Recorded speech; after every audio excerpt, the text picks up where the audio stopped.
The rainforest is a massive, suffocating jungle where the dense canopy blocks the sun, and almost every living thing around you is specifically designed to eat you alive. In this video, you'll endure the brutal life of 14 rainforest animals, starting with the first one, the capybara. You're slide out of your mother somewhere in South America. Other newborns pile on top of you as your mom gives birth to 3 more. Around you, the rest of the females are doing the exact same thing. Your species evolved to give birth all at once. You crawl out from beneath the bodies with your legs already strong enough to hold you. Nearby, one of your siblings is already getting fed, so you push into the nearest female capybara, hoping for milk. But she turns sharply and knocks you aside into the mud. You pick yourself up, and this time, find your real mother. She stands quietly as you approach, letting you fill your stomach. Then suddenly, the adults start moving. They head quickly toward the pond, so you follow. You try to stay close, but your legs are too short and you can't keep up. You slip into a soft patch of mud, with your front legs sinking down until you can't move. Your mother notices and comes back. She lowers her head under your chest, lifting you free from the mud. She carries you down to the pond's edge and sets you gently into the shallow water. As you float there, something large rises beneath you. A crocodile slowly breaks the surface. You stop moving, but your mother doesn't react. She just watches. The crocodile doesn't attack. Instead, it drifts silently for a moment, then goes under you and lifts your body while you sit on its head. It swims forward onto the dirt and you jump off. Then it goes back and disappears into the water. Crocodiles aren't always dangerous. Sometimes they're just passing through, and you're lucky enough to catch a ride. But you don't want to be there when one decides it's hungry. You're 3 weeks old now, and most of your day is spent floating. A white bird lands on your back. It moves slowly, pecking at your fur. It's not here to hurt you. It's eating ticks and flies. These birds follow capybaras for food, and your kind lets them stay. 2 other young capybaras swim over. They're the same age as you. One bumps into your side, then kicks off and spins around. He's trying to start a game, so you chase after him. You lunge forward, kicking hard with your front legs, then twist away before they can hit you. You take turns pushing and shoving, testing how fast and how strong each of you is. The bird lifts off and flies away as the game gets louder. This kind of play has a purpose. It teaches you the basics of how to move and dodge in case any predators attack. But then, something else moves in the water. An otter bursts from the water and clamps down on your friend's leg. It shakes violently, dragging him sideways. Otters are predators, but they're also territorial. Your friend kicks hard and the otter lets go for a second, then snaps again and bites higher up near the ribs. Then, when it finally had enough, it lets go and disappears. You stay still, holding your breath, because moving now would only make things worse. Your friend limps out of the water, leaving a trail in the mud. You follow behind him quietly. The bird comes back, lands beside him, and starts picking at the blood on his fur.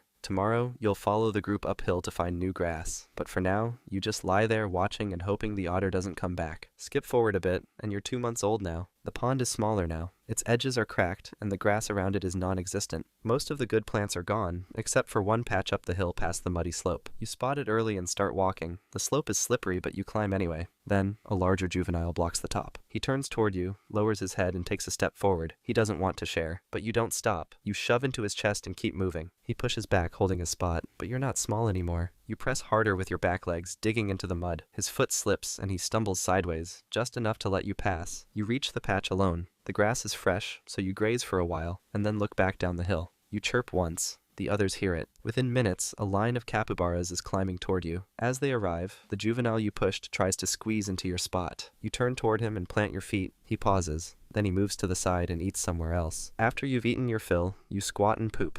Then you turn, lower your head, and eat it. You've seen the adults do this before. You didn't know why until now. Your gut isn't fully developed yet. It needs the bacteria you just passed. That's how your stomach learns to break down the tough stems and roots you'll rely on as you grow. That evening, your group settles on the hill. You lie down beside 2 others. The juvenile you challenged stays nearby, but doesn't come close. You don't know if he'll try again tomorrow, but if he does, you'll be ready. You're 6 months old now, walking along the edge of the pond, searching for new shoots poking out of the dirt. Most of the grass near the water is gone, so you wander farther than usual. A patch of dry leaves looks soft enough to stand on, so you step forward. But as soon as you do, the ground starts moving. Tiny red bodies pour out from underneath. You freeze for half a second, then the biting starts. They cover your legs, your belly, and your neck. You squeal and jump, shaking your limbs trying to kick them off, but it doesn't work. Their jaws clamp down and don't let go. You bolt straight into the water, dragging the swarm with you. You dunk your entire body under, blowing bubbles through your nose. You come up once for air, then dive again, rubbing your head against the mud at the bottom. It helps, but it's not enough. The ants are still clinging to the softer parts of your skin. You stay in the water until your body stops twitching, and that's when the ants finally let go. When you crawl back out, you see movement across the pond. A coati is digging at the same pile of leaves. Its snout pushes into the mound and pulls out a chunk of soil covered in ants and eggs. It eats them quickly,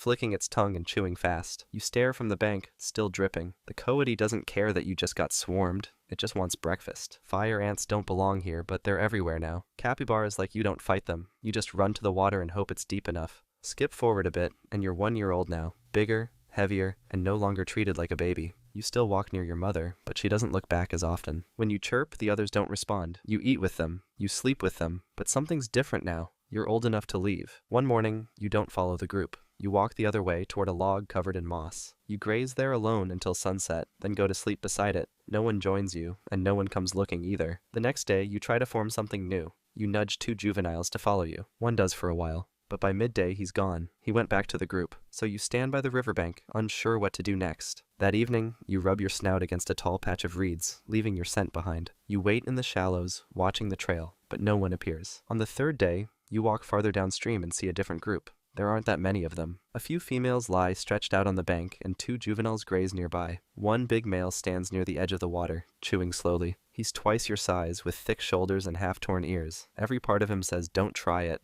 so you don't. You stop just out of view, then lower your head and step into the water, just enough to let the current drift you past them. You angle your body away and start grazing like this was your plan all along. The big male lifts his head once, watching you for a moment, then goes back to chewing. He doesn't chase you off, so you stay. You're 2 years old, and you've been living with your new group for a year now. You're walking beside the dominant male, keeping just behind his shoulder as he steps through the mud and stops to graze at a patch of fresh grass. You lower your head and feed too, keeping your movements small so you don't draw attention. He starts moving again, and you follow without thinking. You're focused on the path, being kind of a beta male. Then the male suddenly slows down, lifting his head and freezing in place. Before you understand what's happening, a puma explodes from the bushes. Its paws hit the dirt in a full sprint, aimed straight at both of you. You're too close to run. It will catch whichever one of you falls behind. So you lower your head and ram the male in the ribs, pushing your full weight into him. He stumbles sideways and lands on his back. The puma leaps mid-stride and crashes into him just as he starts getting up. It starts ripping him apart, tearing his neck, which disables him instantly. You turn and run. You don't look back. You throw yourself into the river, kicking hard through the shallow water and pulling yourself onto the far bank before you stop moving. You stay there for hours, hidden under a random tree, until the sun starts to drop and the others come looking. That evening, you return to the group alone. The dominant male is dead. No one challenges you, and no one even looks at you for long. You take his place, his spot near the food, his position near the females, and control over the rest. You're not a follower anymore. You're in charge now. Skip forward, and you're 4 years old now. The river's drying up again, but there's a warm spring tucked between the rocks where the water stays clear. You've claimed it. No other males come near, because they know it's yours. Most mornings, you soak here alone, but today, a female enters the water nearby. She doesn't look at you, she just settles in and floats. You stay where you are, pretending not to notice. Then you climb out, shaking water from your fur, and start circling around her. It's not the first time you've seen this happen. You've watched older males do it. But she ignores you, so you keep walking in big circles, just like you've seen. She stands and moves the opposite way. It's working. She walks faster, so you follow, but you move too quickly, splashing through the water and closing the gap too soon. She turns into the grass and stands at the edge, just watching. You stop and lower your head to eat from a clump of weeds, chewing slowly while facing away from her. After a while, she circles back. This time, she walks right past you. You turn and follow, keeping your steps steady and staying behind her. She slows down and lets you get closer. You move to her side and climb on top, planting your front feet behind her shoulders. It lasts a few seconds, then she steps away and walks back into the spring, lowering herself into the water. You follow and lie beside her. Now you understand how it works. You don't need to fight or push others aside. You just need to move the right way at the right time. You're 5 years old now. You walk at the edge of the forest where the fruit trees grow. A mango drops nearby and rolls past your feet. You bite once, then again, sweet juice filling your mouth as you chew. The skin tears easily. You swallow half before the other capybaras even notice it fell. 2 females and a younger male are close by, all focused on their own fruit. A few more drop around you, bouncing off branches and landing in the leaves. One of them rolls farther, slipping into the bush. You step after it without thinking, still chewing the last bite. Then something yanks your leg sideways. A wire closes tight around your ankle, jerking you off balance and slamming your body into the ground. You try to push up, but your leg stays pinned. The wire's too strong. You twist hard and kick, dragging yourself in a half circle through the dirt.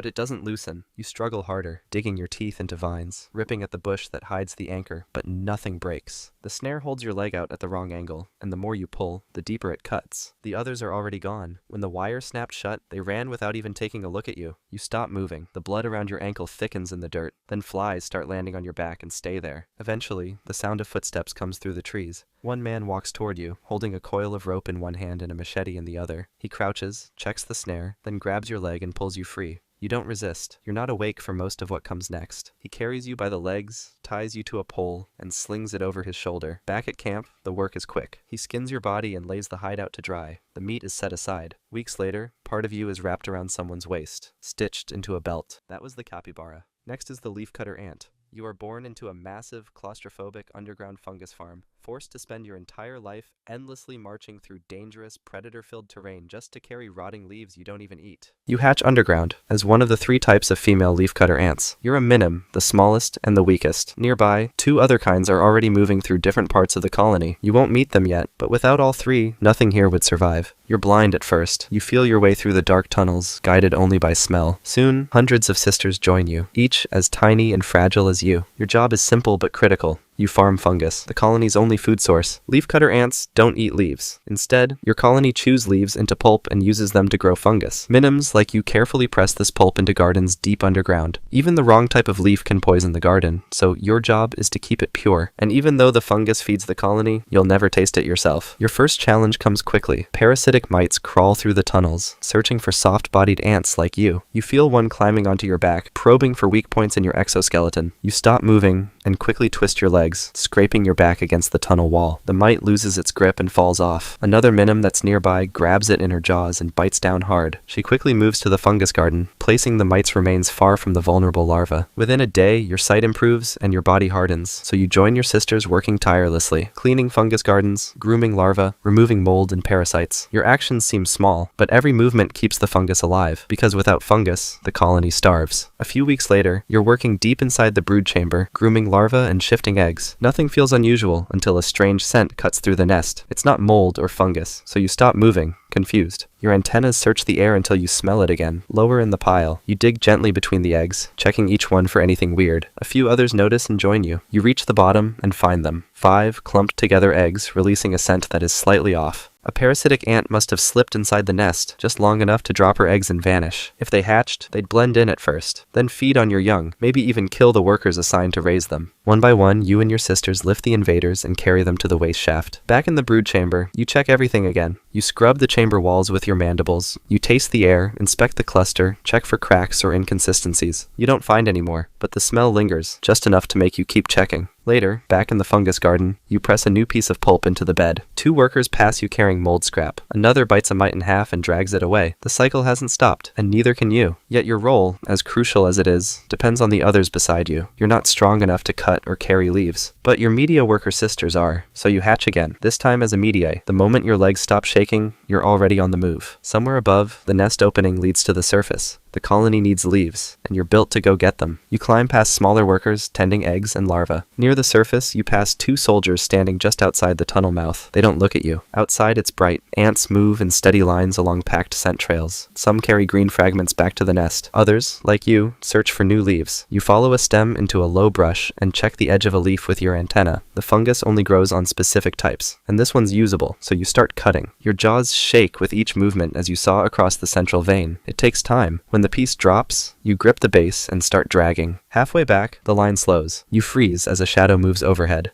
A phorid fly is tracking the workers. It circles once, then lands nearby. You move slightly using the leaf to cover your body, because one sting from the phorid fly could leave a larva inside you, and you don't really want that to happen. The fly waits for a few seconds, and then it lifts off, so you keep walking. Shortly after, the tunnel entrance appears ahead. Soldiers check for threats, then let you through. You drop the leaf just inside. Minims are already waiting to process it, chewing it to pulp and adding it to the fungus garden. But you don't stay to watch. You turn around and head back out, because another leaf waits. The scent trail is already laid, so you follow it without stopping. There's no break between deliveries because the garden always needs more. A few weeks later, while dragging a leaf across muddy ground, your leg catches under a root. You keep moving, but something's wrong. By the time you reach the tunnel, your walk is uneven and your grip weaker. Other workers pass you like nothing happened because the colony doesn't pause for injuries. That night, your route changes. You're taken off the cutting trail. No more trips to the surface. Instead, you're sent down a new tunnel. One that goes past the garden, past the fungus, and toward the colony's waste chamber. The air here is different. It's hot and kinda sour. You join a silent line of workers carrying dark, decaying material toward a drop-off. Stuff like discarded leaves, moldy fungus, and dead larvae. You grip a clump of rot and drag it to the chamber's edge. The walls here are slick with bacteria. A few steps too far and you won't come back. You release the waste and back out slowly, sweeping your antenna for parasites. Behind you, a worker slips, falling partway into the pile. You grab one of her legs and help pull her out. Her body is covered in mold, but she doesn't fight it. You're not alone down here. Reassigned workers rotate in and out, cleaning the path and scraping away spreading growth. You work quietly. You manage the one thing the colony must keep away from everything else: death. You used to carry and cut stuff, but you can't fight, and the colony needs ants that do more than just farm work. So you hatch yet again, this time wider and heavier. You're a major now. You're made to stop what shouldn't pass into the colony. In simple words, a soldier. You stand near the tunnel entrance just below the surface. It's the only way into the nest. If something gets past you, it can reach everything inside. The trail outside is busy. Workers move along the path in both directions. You stand still with your legs spread slightly and jaws half open. You don't join them because that's not your role. From time to time, returning ants approach too fast, so you raise your antennas and taste the air around them. Most are allowed through without contact, but one stops you. A media worker drags a leaf toward the entrance. You smell something wrong. The leaf she carries has no trace of the colony's scent. The edges are smooth, and the surface is glossy. You step forward and block the tunnel. She hesitates, tapping the ground in front of you. She tries to pass again, but you raise your head, and this time she drops the leaf. You watch her back away, turning slowly down the slope. Another worker grabs the dropped leaf and starts dragging it toward the waste chamber. The scent was off. It could have poisoned the garden or killed the brood. Minutes later, a small group of ants approaches together. You raise your body slightly and hold position. They slow down immediately. The first one twitches her antenna, then backs up. The others move sideways and follow her lead, forming a detour around your post. They weren't carrying anything, but they knew not to push through. Not when you're watching.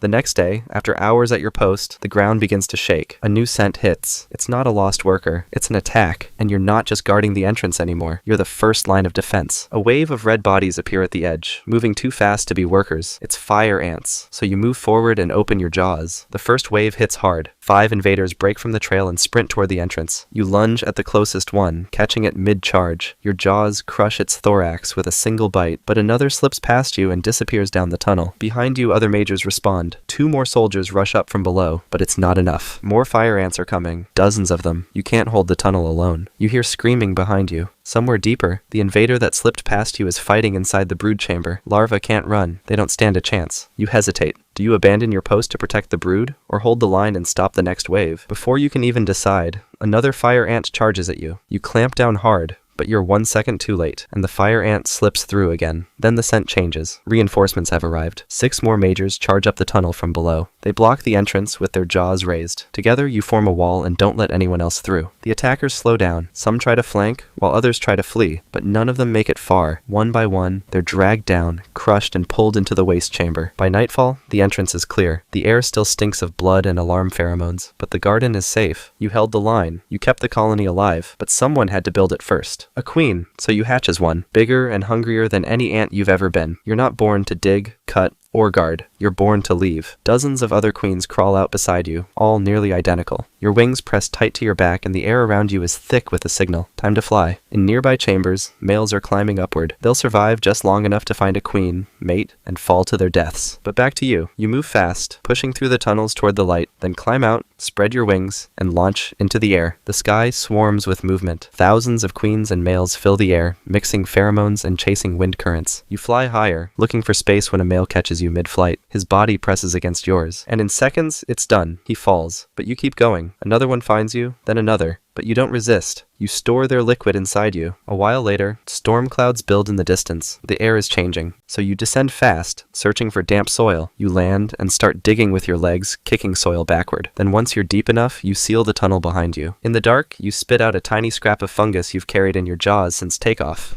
It's still alive. You lay your first eggs and press them near the garden. For weeks, you feed off your own wing muscles to survive. If the fungus dies or the eggs don't hatch, it's over. But they don't. Your first daughters emerge soon after. Minims. They clean you. They feed the fungus, and most importantly, they expand the chamber. You'll never leave this nest again, but it will grow around you, built by your offspring, layer by layer, for the rest of your life. But colonies don't last forever, and not every threat comes from the outside. Skip forward around 10 to 15 years, and you're still the queen, but something in the colony has shifted, and not in a way your daughters can fix. It starts small. Fewer workers return from foraging. Then the waste chamber fills faster than it's cleaned. The fungus grows unevenly, and some chambers go silent. Your body is still fertile, still producing eggs, but the colony around you is thinning. Too many ants working and not enough are replacing them, so the balance tips. Leaf fragments come in slower, grooming falls behind, and the garden changes color. You release another batch of eggs and wait for the minims to collect them. Somewhere near the surface, the entrance collapses. Maybe from rain, maybe from something different. It doesn't matter. The trail disappears, and foragers wander off course or never return. Deep below, mold begins to spread. A spore colony blooms across the side of the fungus bed. A few mediae try to scrape it away, but they're slow and the rot wins. Larvae are left unattended. Old waste mixes with food scraps. Parasites like mites and beetles return. You can't see them from here, but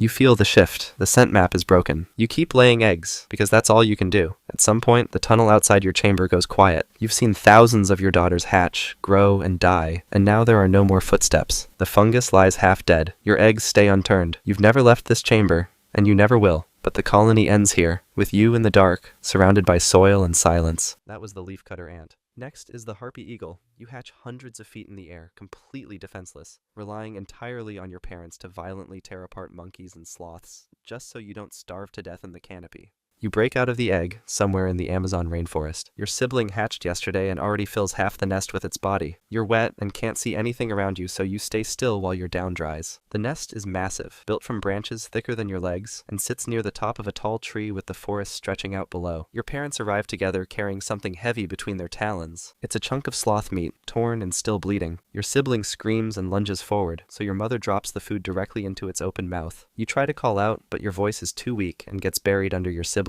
noise, so you get nothing. A few days pass, and your eyes open. Now you can see your sibling clearly. It's twice your size, covered in thicker down, and moves around the nest like it owns every branch. Your father returns with a small monkey, lands on the edge, and tears pieces off with his beak. Your sibling rushes forward and swallows the first 3 chunks without stopping. You push closer this time and manage to grab a scrap of meat before your sibling shoves you back toward the edge. It's not much, but your stomach stops burning. That afternoon, rain hammers the nest and water pools in the center. Your sibling moves to the highest point where the branches cross, so you're left sitting in the shallow puddle with your feathers soaked. You try to climb toward the dry spot, but your sibling kicks out with one leg and knocks you back down. So you stay low and wait until the rain stops and the water drains through the gaps. Your sibling is still twice your size, but in a few weeks, something will change that neither of you can control. You're 6 weeks old now. Your sibling has been getting every meal first for as long as you can remember, but today, something changes. Your mother lands on the nest with an iguana hanging from her talons, drops it in the center, and your sibling lunges forward like always. But this time you move faster, grab the iguana's head with your beak, and pull it toward you before your sibling can react. Your sibling screams and slams into your side trying to rip the food away, so you dig your talons into the branches and hold on. Your mother watches from the edge of the nest but doesn't move to stop either of you. The fight lasts only a few seconds before your sibling backs off, so you tear into the iguana and swallow the first piece. That's the first time you've eaten before your sibling, and your stomach finally stops feeling empty all the time. Over the next few days, you keep growing, and your body starts catching up to your sibling's size. Your father brings a sloth one afternoon, and this time both of you feed without fighting because there's enough for everyone. You practice flapping your wings between meals, pushing down hard against the nest and lifting your body a few inches off the branches before dropping back down. Your muscles burn after each attempt, but they're getting stronger. Then your sibling tries something new. It jumps toward a branch just outside the nest, opens its wings, and glides forward. But the landing goes wrong, and your sibling crashes into the leaves, scrambles with its talons, and barely manages to grab hold before falling. After a moment, your sibling climbs back into the nest and doesn't try again that day. Your wings are almost ready, but leaving the nest means leaving the only safe place you've ever known. Skip forward a bit, and you're 4 months old now. Your wings are strong enough to try leaving the nest, so you jump toward the nearest branch and open them wide.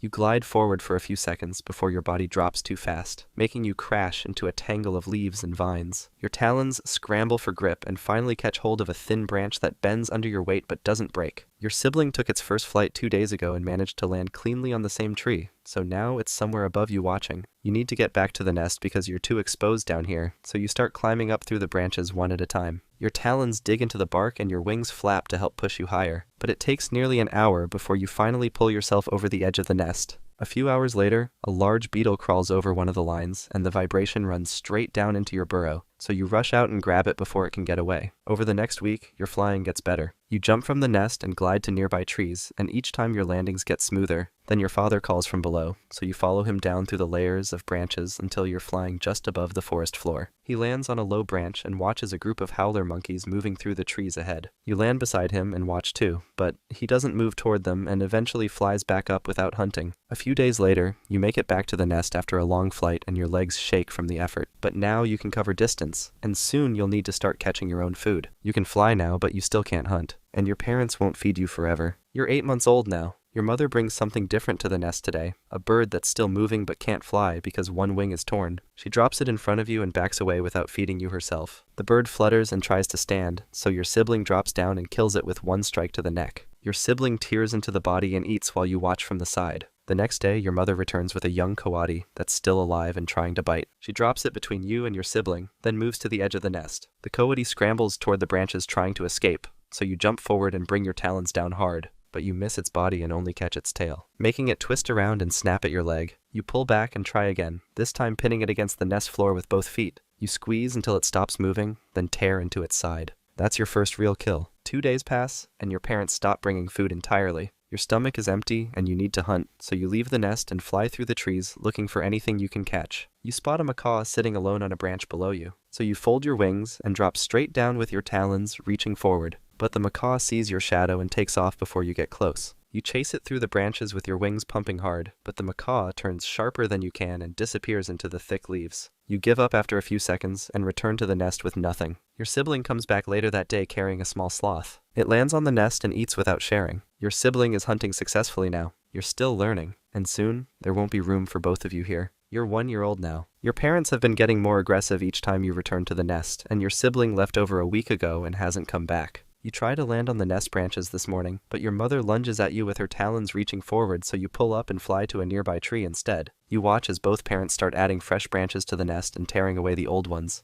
rebuilding it for their next chick. You're not welcome here anymore. You spend the next few days moving through the forest without a clear direction, sleeping on random branches that aren't claimed by anything else. Then you spot another harpy eagle in the distance flying between the trees. It looks around your age and size, so you fly closer to get a better look. But the other eagle turns toward you and opens its talons, so you veer off and the other eagle follows. You both meet in the air with your talons clashing once before you break away and fly in the opposite direction. That territory already belongs to someone else. You find a clearing with one tall tree rising above the others, and there are no other eagles anywhere nearby. You land on the highest branch and stay there for the rest of the day, watching the forest below for movement. That's when you spot a group of capuchin monkeys traveling through the branches about 50 feet down. You remember how your parents used to drop silently from above, so you lean forward and let yourself fall. Your wings stay tucked until the last moment, then you open them and swing your talons forward. You grab one monkey from behind before it can react, and your talons crush its body, making it go still instantly. That's your first solo kill. You have food now and a place to sleep. But this isn't your territory yet, and something larger might already be watching. Skip forward a bit, and you're 3 years old now. You've been hunting this stretch of forest for months, killing sloths and monkeys whenever you find them alone. Then one afternoon, you spot another harpy eagle flying above the trees where you've been storing leftover sloth meat in a high branch. This eagle is older than you and much larger, a fully grown male with a thick crest.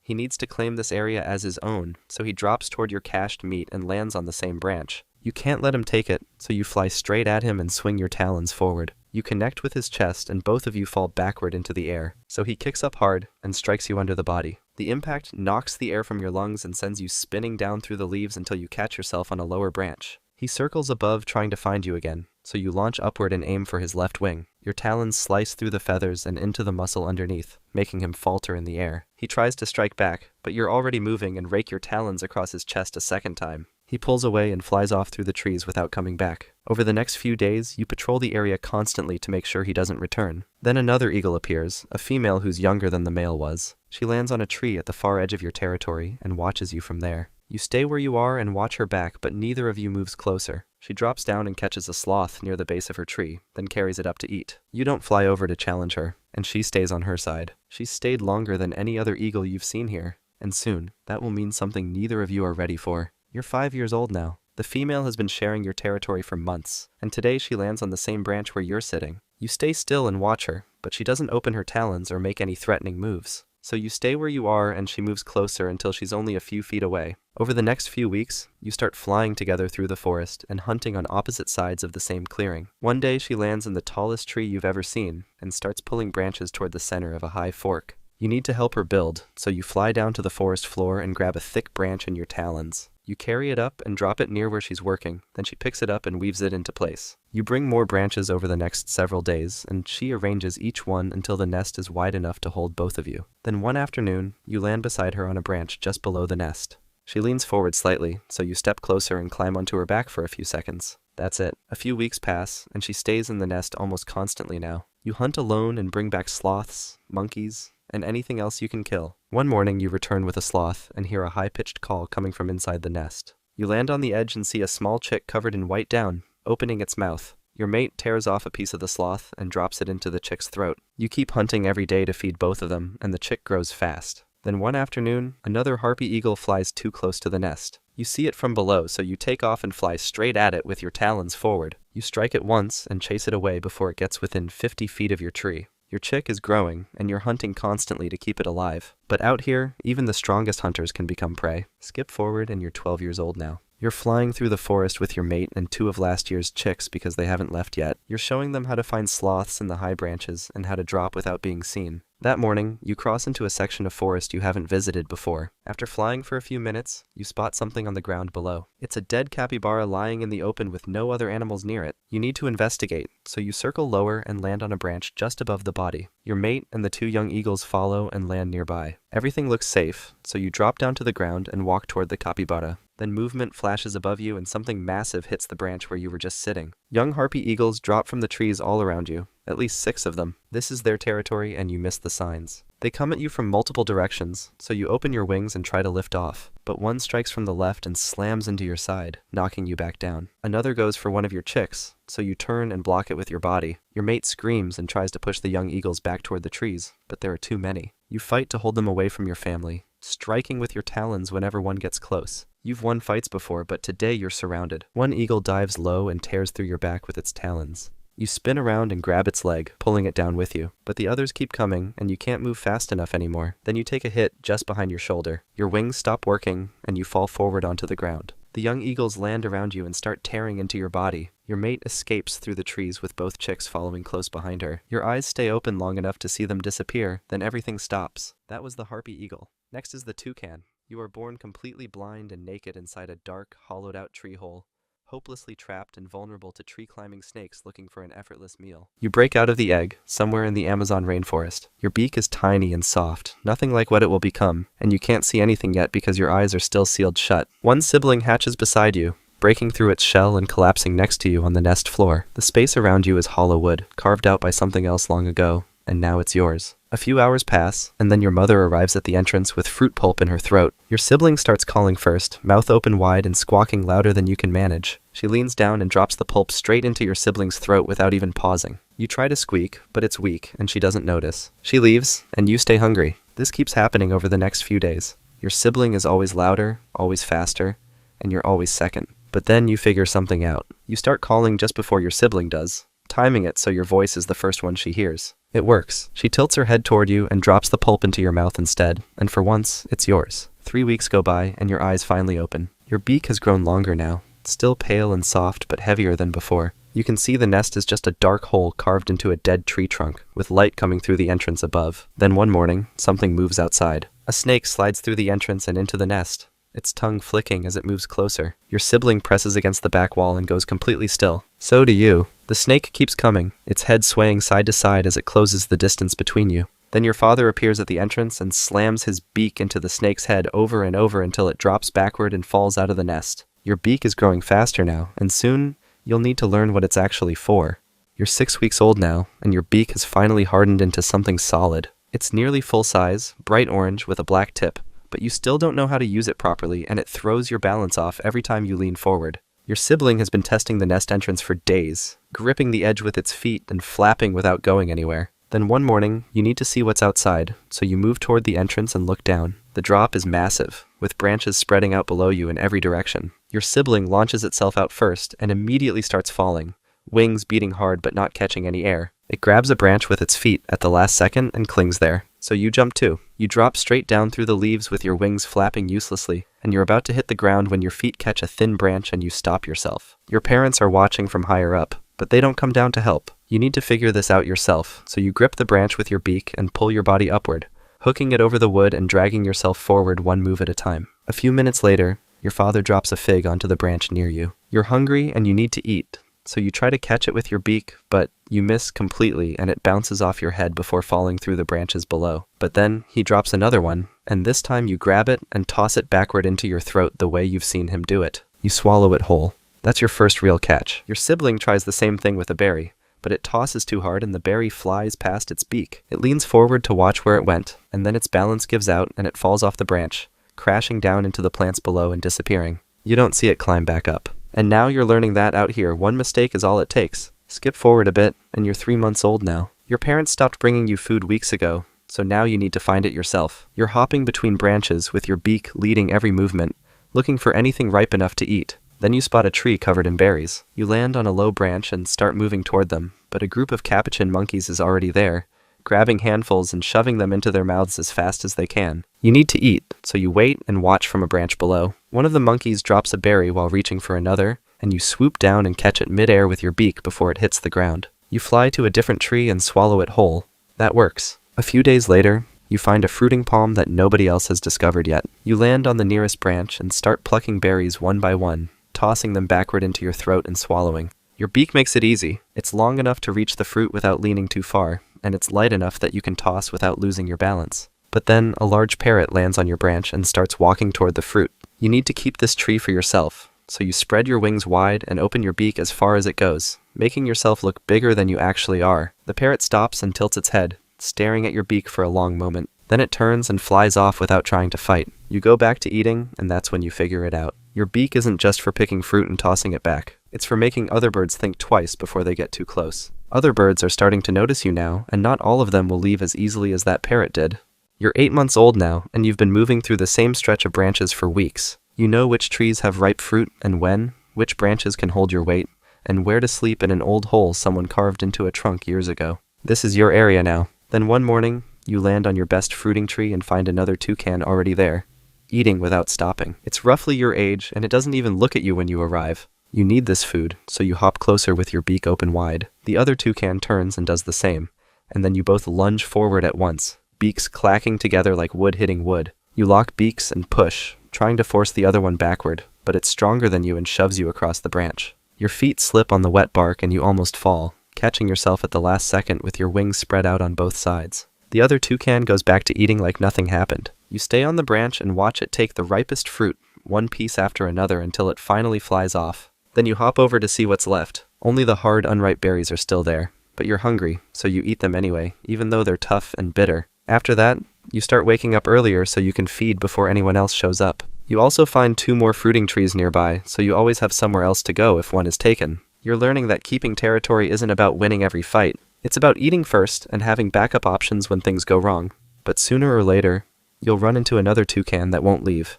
And when that happens, you'll need to be ready to fight harder than you did this time.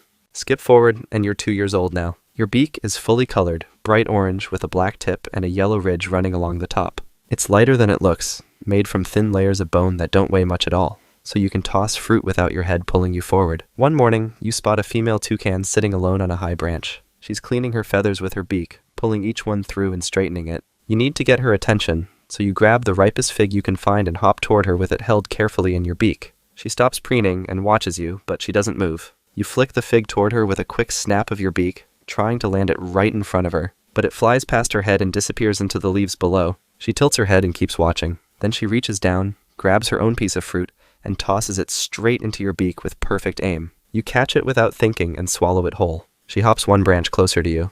That's when a shadow passes overhead, moving fast and silent. You both freeze completely and angle your beaks downward, trying to blend in with the branches around you. A harpy eagle glides past above the treetops, its head turning side to side as it scans for movement. You stay still, and so does she, and after a long moment the eagle keeps flying and disappears. But when you look back at where she was, the branch is empty. She's already gone.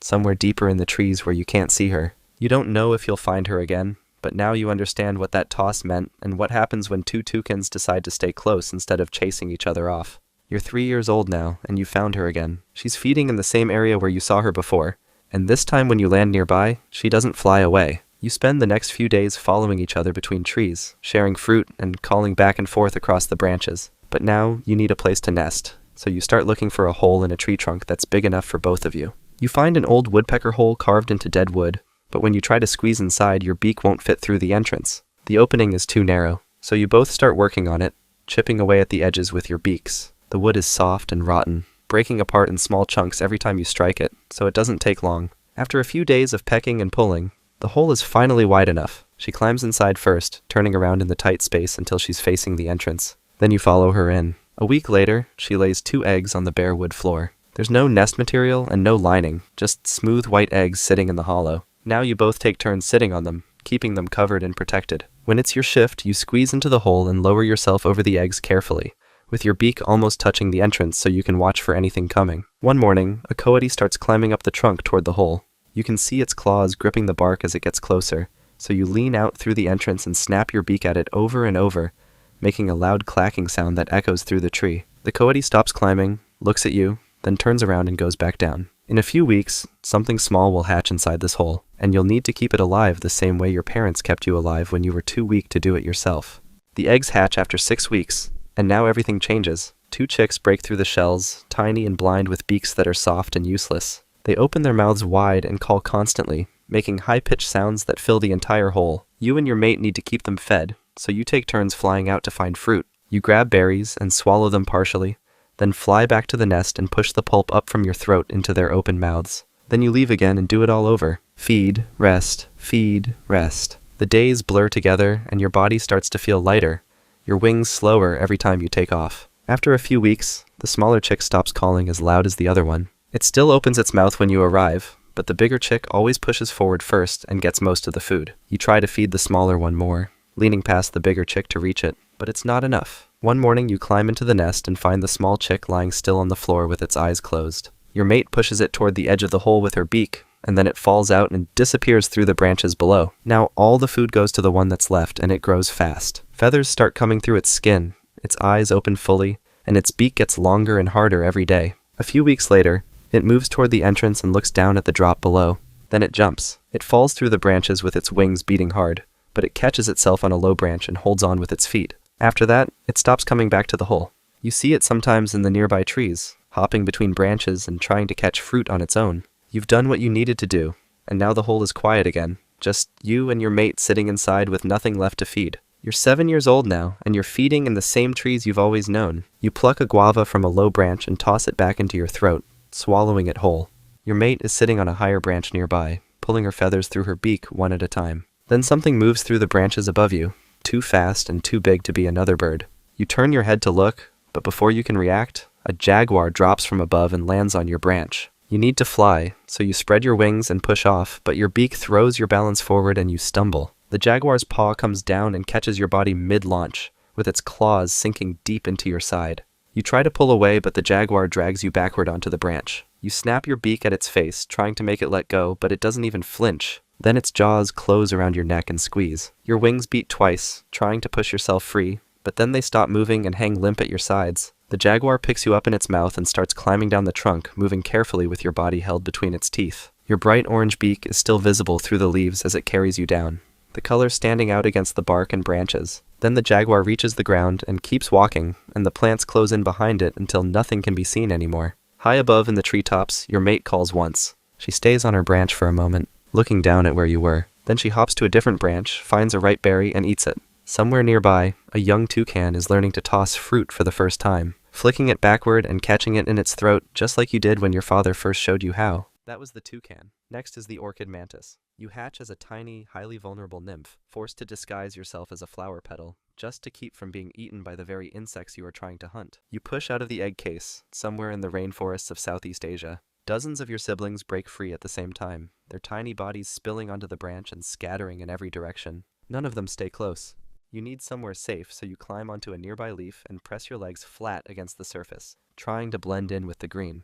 Then a jumping spider appears below, moving fast along the stem. It pauses and tilts its body, scanning the area with all 8 eyes. You don't move. Your legs stay locked in place, and your body stays completely still, looking like nothing more than a small bump on the leaf. The spider shifts closer, testing the surface with one leg, then continues past you without stopping. Your stomach is empty and you need to eat, so when a tiny fruit fly lands near your head, you strike. Your front legs snap forward and catch it before it can react. That's your first meal. You chew through its body quickly, swallowing the soft parts and dropping the wings. But then something moves in the air above. A bird drops through the branches with its beak open wide, targeting one of your siblings on the leaf beside you. It grabs the sibling in one motion and flies off. You stay frozen, your legs still pressed tight against the surface. The bird doesn't come back. You need better cover, so you move deeper into the cluster of leaves, finding a spot where the stems cross and the shadows are thicker. You settle there and wait, your body tucked low and your front legs folded close. Around you, the forest is full of movement, insects crawling along branches, birds calling from higher up, and somewhere below, something larger pushing through the undergrowth. You're small enough that almost anything can kill you, and most things will try. You're 1 week old now. Your body doesn't fit the way it used to. The shell feels too tight and your legs move wrong. You need to molt, so you climb to the underside of a stem and hang upside down, gripping with your back legs. Then your old skin splits down the center of your back and you start pulling yourself free, dragging your legs out one at a time while the new layer underneath stays soft and pale. But while you're halfway out, a wasp lands on the branch above you. It walks closer, its antenna twitching as it scans the area. You can't move properly yet because your legs are still stuck in the old shell, so you stay completely still and wait. The wasp steps forward again, now just above your head, but then something else catches its attention. A caterpillar is moving along the edge of the leaf nearby, so the wasp turns and flies toward it instead, grabbing it with its legs and stinging it before dragging it away. You finish pulling free and drop the old skin, letting it fall to the ground below. Your new body is brighter now, with more white across your legs and a faint pink tint starting to show along the edges. You wait for the shell to harden, hanging in place for several minutes while your legs slowly regain their strength.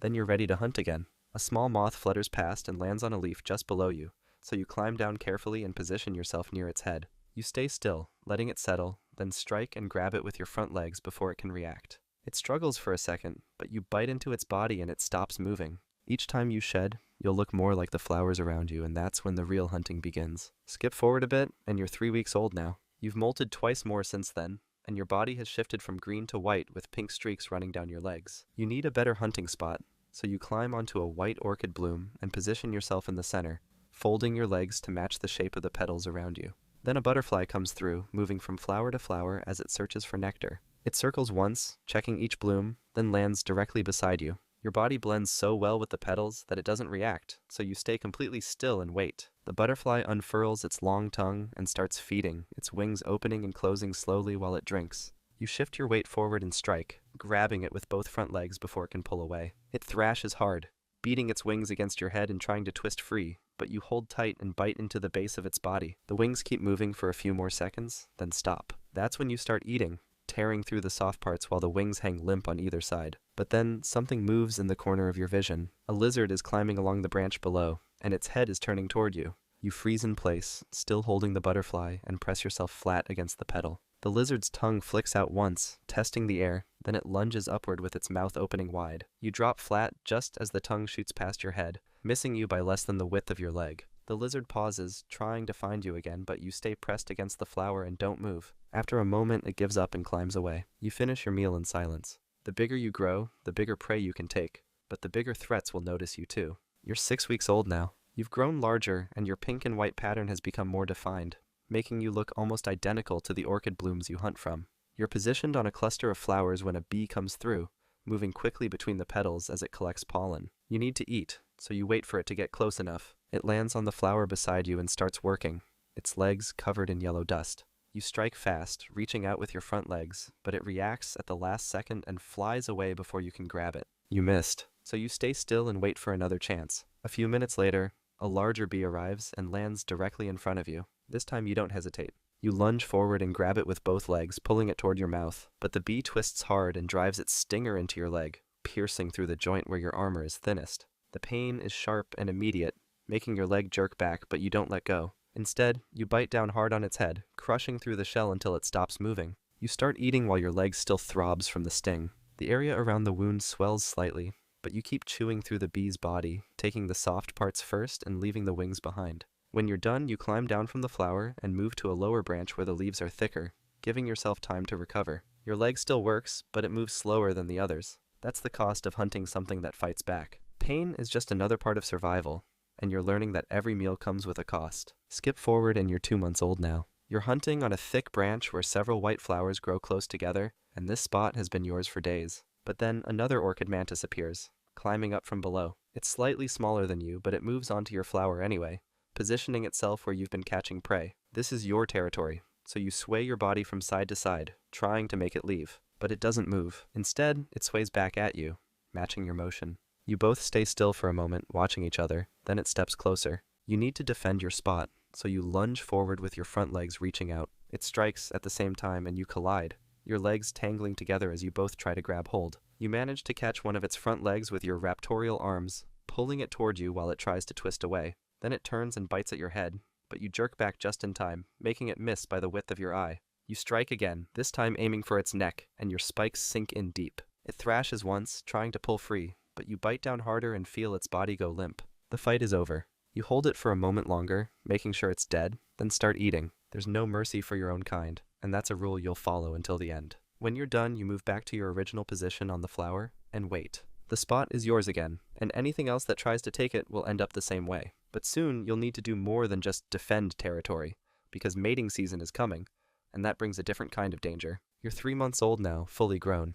Your body is larger and heavier than before, and your colors are at their brightest, making you nearly impossible to spot against the white and pink flowers. Then a male mantis appears, climbing along the branch toward you. He's much smaller, maybe half your size, and he moves carefully as he gets closer. He stops a short distance away and starts swaying his body from side to side, performing a slow dance. You don't raise your front legs or threaten him, so he takes that as permission and moves closer. He sways again, shifting left then right, making sure you see him before he continues. You stay still and watch him approach. When he's close enough, he climbs onto your back and mating happens quickly. It only takes a few minutes, then he tries to climb off and leave. But you're hungry, and he's made of protein that will help your eggs develop, so you reach back and grab him with your front legs, pulling him around to your mouth. He struggles, trying to push away with his legs, but you're much stronger. You bite into his head, crushing through the shell, and he stops moving. Then you start eating, consuming his body piece by piece while he hangs limp in your grip. When you're done, only his wings and a few leg segments remain. You drop them and move back to your hunting position on the flower. In a few weeks, you'll create your own egg case, and the cycle will begin again. But for now, you need to keep hunting and building up more strength because producing eggs will take almost everything you have left. You're 4 months old now. Your abdomen is swollen with eggs that have been developing inside you for weeks, and you need to lay them soon. So you leave your hunting spot and climb down the branch, searching for a protected place where the egg case will be safe. After moving through several plants, you find a thick branch with bark that curves inward, creating a small sheltered area underneath. You position yourself there and start producing the egg case, releasing a foamy white substance from your abdomen that hardens as it comes out. The process takes hours, your body working constantly to form the protective covering around the hundreds of eggs inside. You stay in place the entire time, unable to move or defend yourself while the case takes shape. Then, while you're still halfway through, another mantis appears on the branch above. It's a different species, larger than you, with a green body and thicker front legs. It's hunting, and right now you're exposed. You try to finish quickly, but your body moves at its own pace, and there's nothing you can do to speed it up. The mantis starts climbing down toward you, moving carefully as it gets closer. You're too weak to fight properly and your legs barely support your weight, so when it gets within striking distance, you spread your wings and try to fly away. But your body is too heavy and your wings only carry you a short distance before you drop into the thick leaves below. You land hard and stay still, pressing yourself flat against the leaf while the other mantis searches from above. It walks along the branch, looking down into the foliage, but after a moment it gives up and moves on. You've done what you needed to do, but your body is wearing down and there's not much time left. You're 5 months old now. Your movements are slower than they used to be, and you haven't eaten much in the past few days. Your colors have started to dull, the bright pink and white fading to something closer to gray. You need to hunt, so you climb onto a flower where you've caught prey before and wait in your usual position. Below you, a beetle walks along the branch, moving between patches of moss. It's close enough to catch, so you reach down and strike, but your front legs miss completely, closing on empty space while the beetle keeps walking. Your legs don't respond the way they used to, and the timing is off. You stay on the flower and try again with the next thing that passes. A small fly lands on the petal beside you, but when you move to grab it, your body shifts too slowly and it flies away before you even get close. Then a bird lands on the branch above, just a few body lengths away. You try to flatten yourself against the flower to blend in, but you're too slow. The bird tilts its head and looks directly at you, its eye fixed on your position. Then it hops down to the flower and pecks once, its beak closing around your body with enough force to crack through your shell. You try to strike back with your front legs, but they barely move. The bird lifts you into the air, your legs hanging limp while it carries you up through the branches. Then everything stops. That was the orchid mantis. Next is the chimpanzee. You are born into a highly aggressive, volatile troop where brutal political rivalries mean infants are frequently targeted and killed by competing rival males. You slide out of your mother, somewhere in the forests of Central Africa. Your fingers curl tight around her belly fur before you even take your first full breath, and your toes grip just as hard, locking you against her body. She moves almost immediately, reaching up and pulling herself onto a higher branch, and your weight swings beneath her as she climbs. The motion is sharp and constant, and you hold on because there's nothing else to do. Another female drops down from above and lands on the same branch just ahead. She turns and moves closer, reaching one hand toward you. But your mother twists her body away and pulls her lips back, showing her teeth for just a second. The other female stops, then climbs higher and disappears into the branches above. Your mother keeps moving, swinging across a gap between two trees. Your stomach drops as she launches forward, and the air rushes past your face before she grabs the next branch and pulls both of you across. You lose your grip with one hand, and your body swings out to the side, hanging by just your other hand and both feet. Your mother stops, wraps one arm under your back and presses you flat against her chest again. The group is moving fast now, and other chimps leap across the same gap behind you. Your mother follows them higher, climbing until the branches get thinner and start bending under her weight. Then she stops, pulls several small branches toward her, and folds them across each other to build a platform. She settles onto it and pulls you close. And for the first time since you were born, nothing is moving. You can't let go yet, the trees don't stop. And if you fall, no one will catch you except her. You're 3 months old now, and your grip is stronger than it was before. Your mother sets you down on a thick branch, while she reaches for figs hanging just above, pulling them off and biting into the soft flesh. You want to move, so you reach out toward a leaf nearby, but your hand slips off the smooth surface and your body tips forward. You dangle by one arm and start screaming,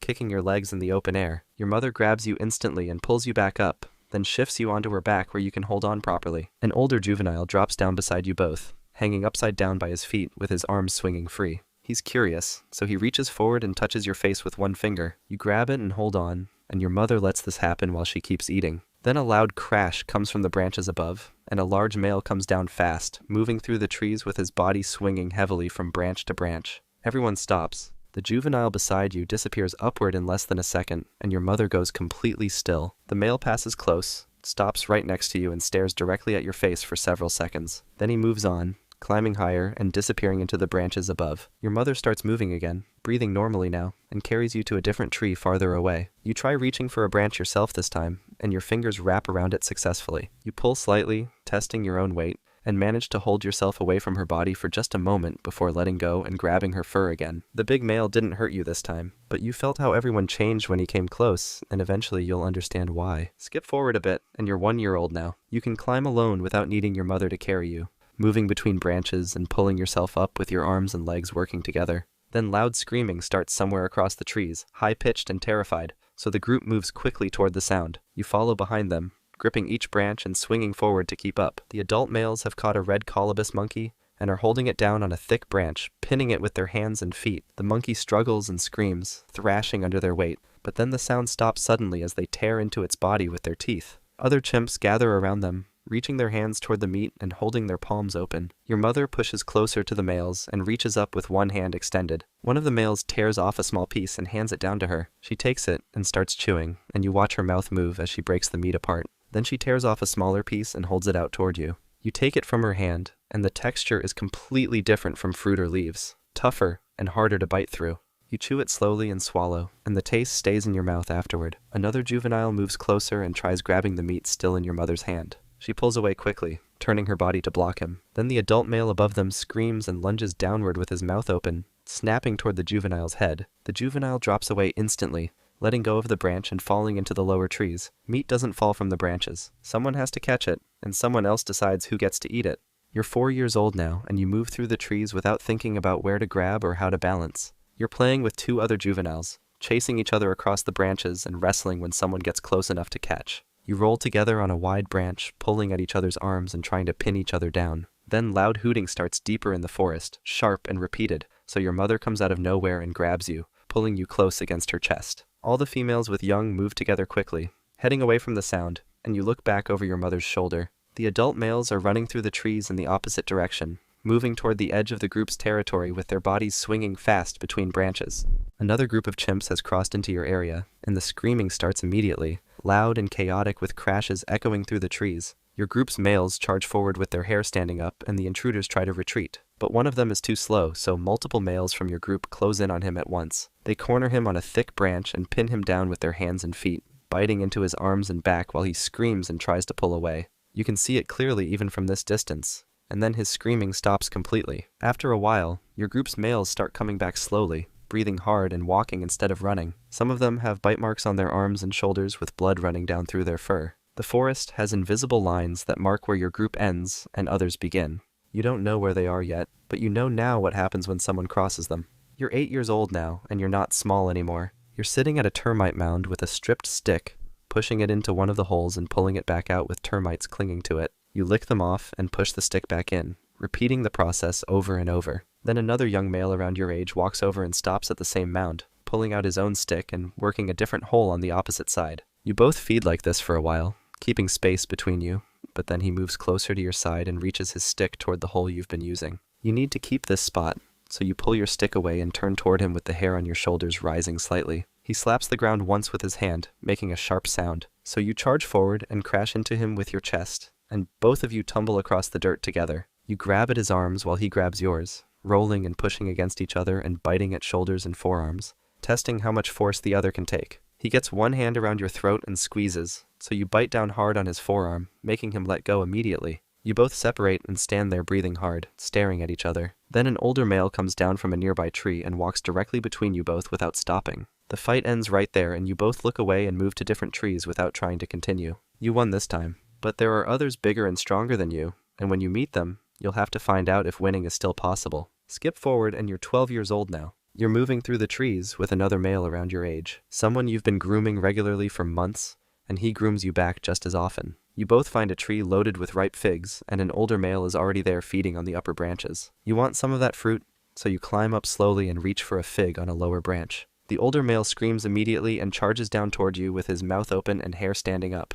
You normally back away when this happens, but your ally climbs up beside you this time and stands there without moving, so you hold your position too, staying right where you are. The older male stops just before reaching you, screams again louder, but doesn't hit either of you. Then he turns around and climbs back to the upper branches, continuing to feed like nothing happened. You and your ally stay on the lower level and start eating together, pulling figs off and biting into them without being forced to leave. After you've both eaten enough, you move to a branch where you can sit comfortably, and he sits in front of you and turns his back. You start grooming him, running your fingers through his fur and pulling out dirt and dead skin and small parasites. He relaxes completely, letting his arms hang down while you work through different sections of his back and shoulders.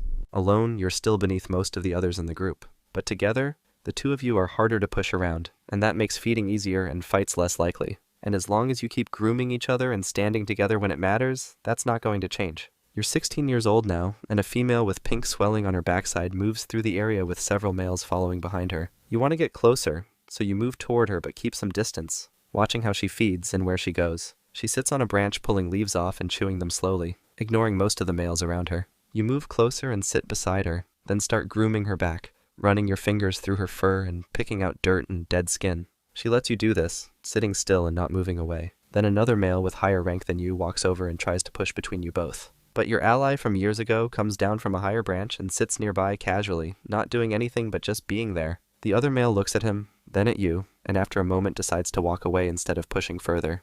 You keep grooming the female, working through her shoulders and down her back. And after a while, she turns around and starts grooming you too, picking through the fur on your chest and arms. Then she stops and moves away, climbing to a different tree. You follow her but keep a respectful distance, not pushing too close or blocking her path. A higher-ranking male tries to mate with her, moving up behind her, but she pulls away and walks in a different direction. After a while, she circles back and moves closer to where you're sitting. She stays near you this time, and when you move toward her, she allows you to mate without walking away or rejecting you. Rank still matters in the group, but so does patience, and knowing who will stand with you when someone stronger tries to take what you've earned. You're 22 years old now, and you've held your position in the group for years without being pushed out or challenged seriously. You're feeding high in a kapok tree, reaching out towards seed pods hanging on the outer branches. The branch beneath your feet is thinner than the ones closer to the trunk, and it bends slightly under your weight as you lean forward for a better reach. Then a sharp crack sounds below you, and the branch splits at the base where it connects to the trunk. You start falling immediately,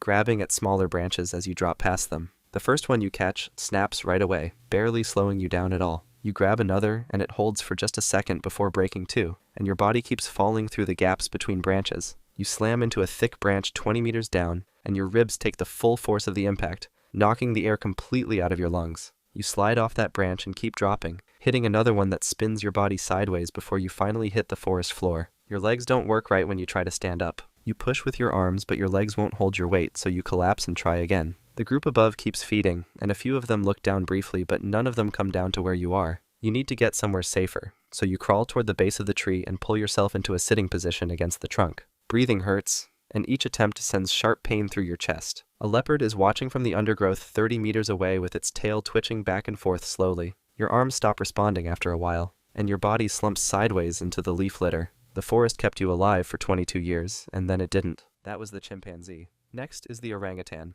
You are born into a fragile, high-altitude world where you must cling tightly to your mother's hair for years, knowing a single slip from the canopy means a deadly plunge to the forest floor. You slip out of your mother, somewhere in the rainforests of Borneo. Your hands grab onto her belly fur instantly and lock tight, because if you let go, you'll fall. She's high in the trees with branches spreading out in every direction, and the ground is somewhere far below where you can't see it. Your eyes are closed and you can't see anything around you, but you can feel her body shifting as she moves from one branch to another with you pressed against her chest. She stops at a thick branch and sits down, then pulls you closer and lets you feed. You stay there for a long time while she grooms your head and back with her fingers. Then she stands again and keeps moving through the treetops, and you just hold on tighter because there's nothing else you can do. Skip forward a few days, and your eyes open for the first time. The world is green and bright, with leaves everywhere and branches crossing over each other in patterns you don't understand yet. Your mother climbs toward a tree with small orange fruit hanging from its branches, and she sits down on a wide limb and starts eating. You watch her pull the fruit apart with her hands and bite into the soft parts inside. But you don't try any yourself because you're still feeding only from her. Then another female appears on a branch nearby with an older infant clinging to her side. Both mothers stop moving and stare at each other without making any sound. Your mother shifts her weight and moves to a different part of the tree, and the other female does the same, keeping distance between them. You turn your head and spot the other infant watching you from across the gap.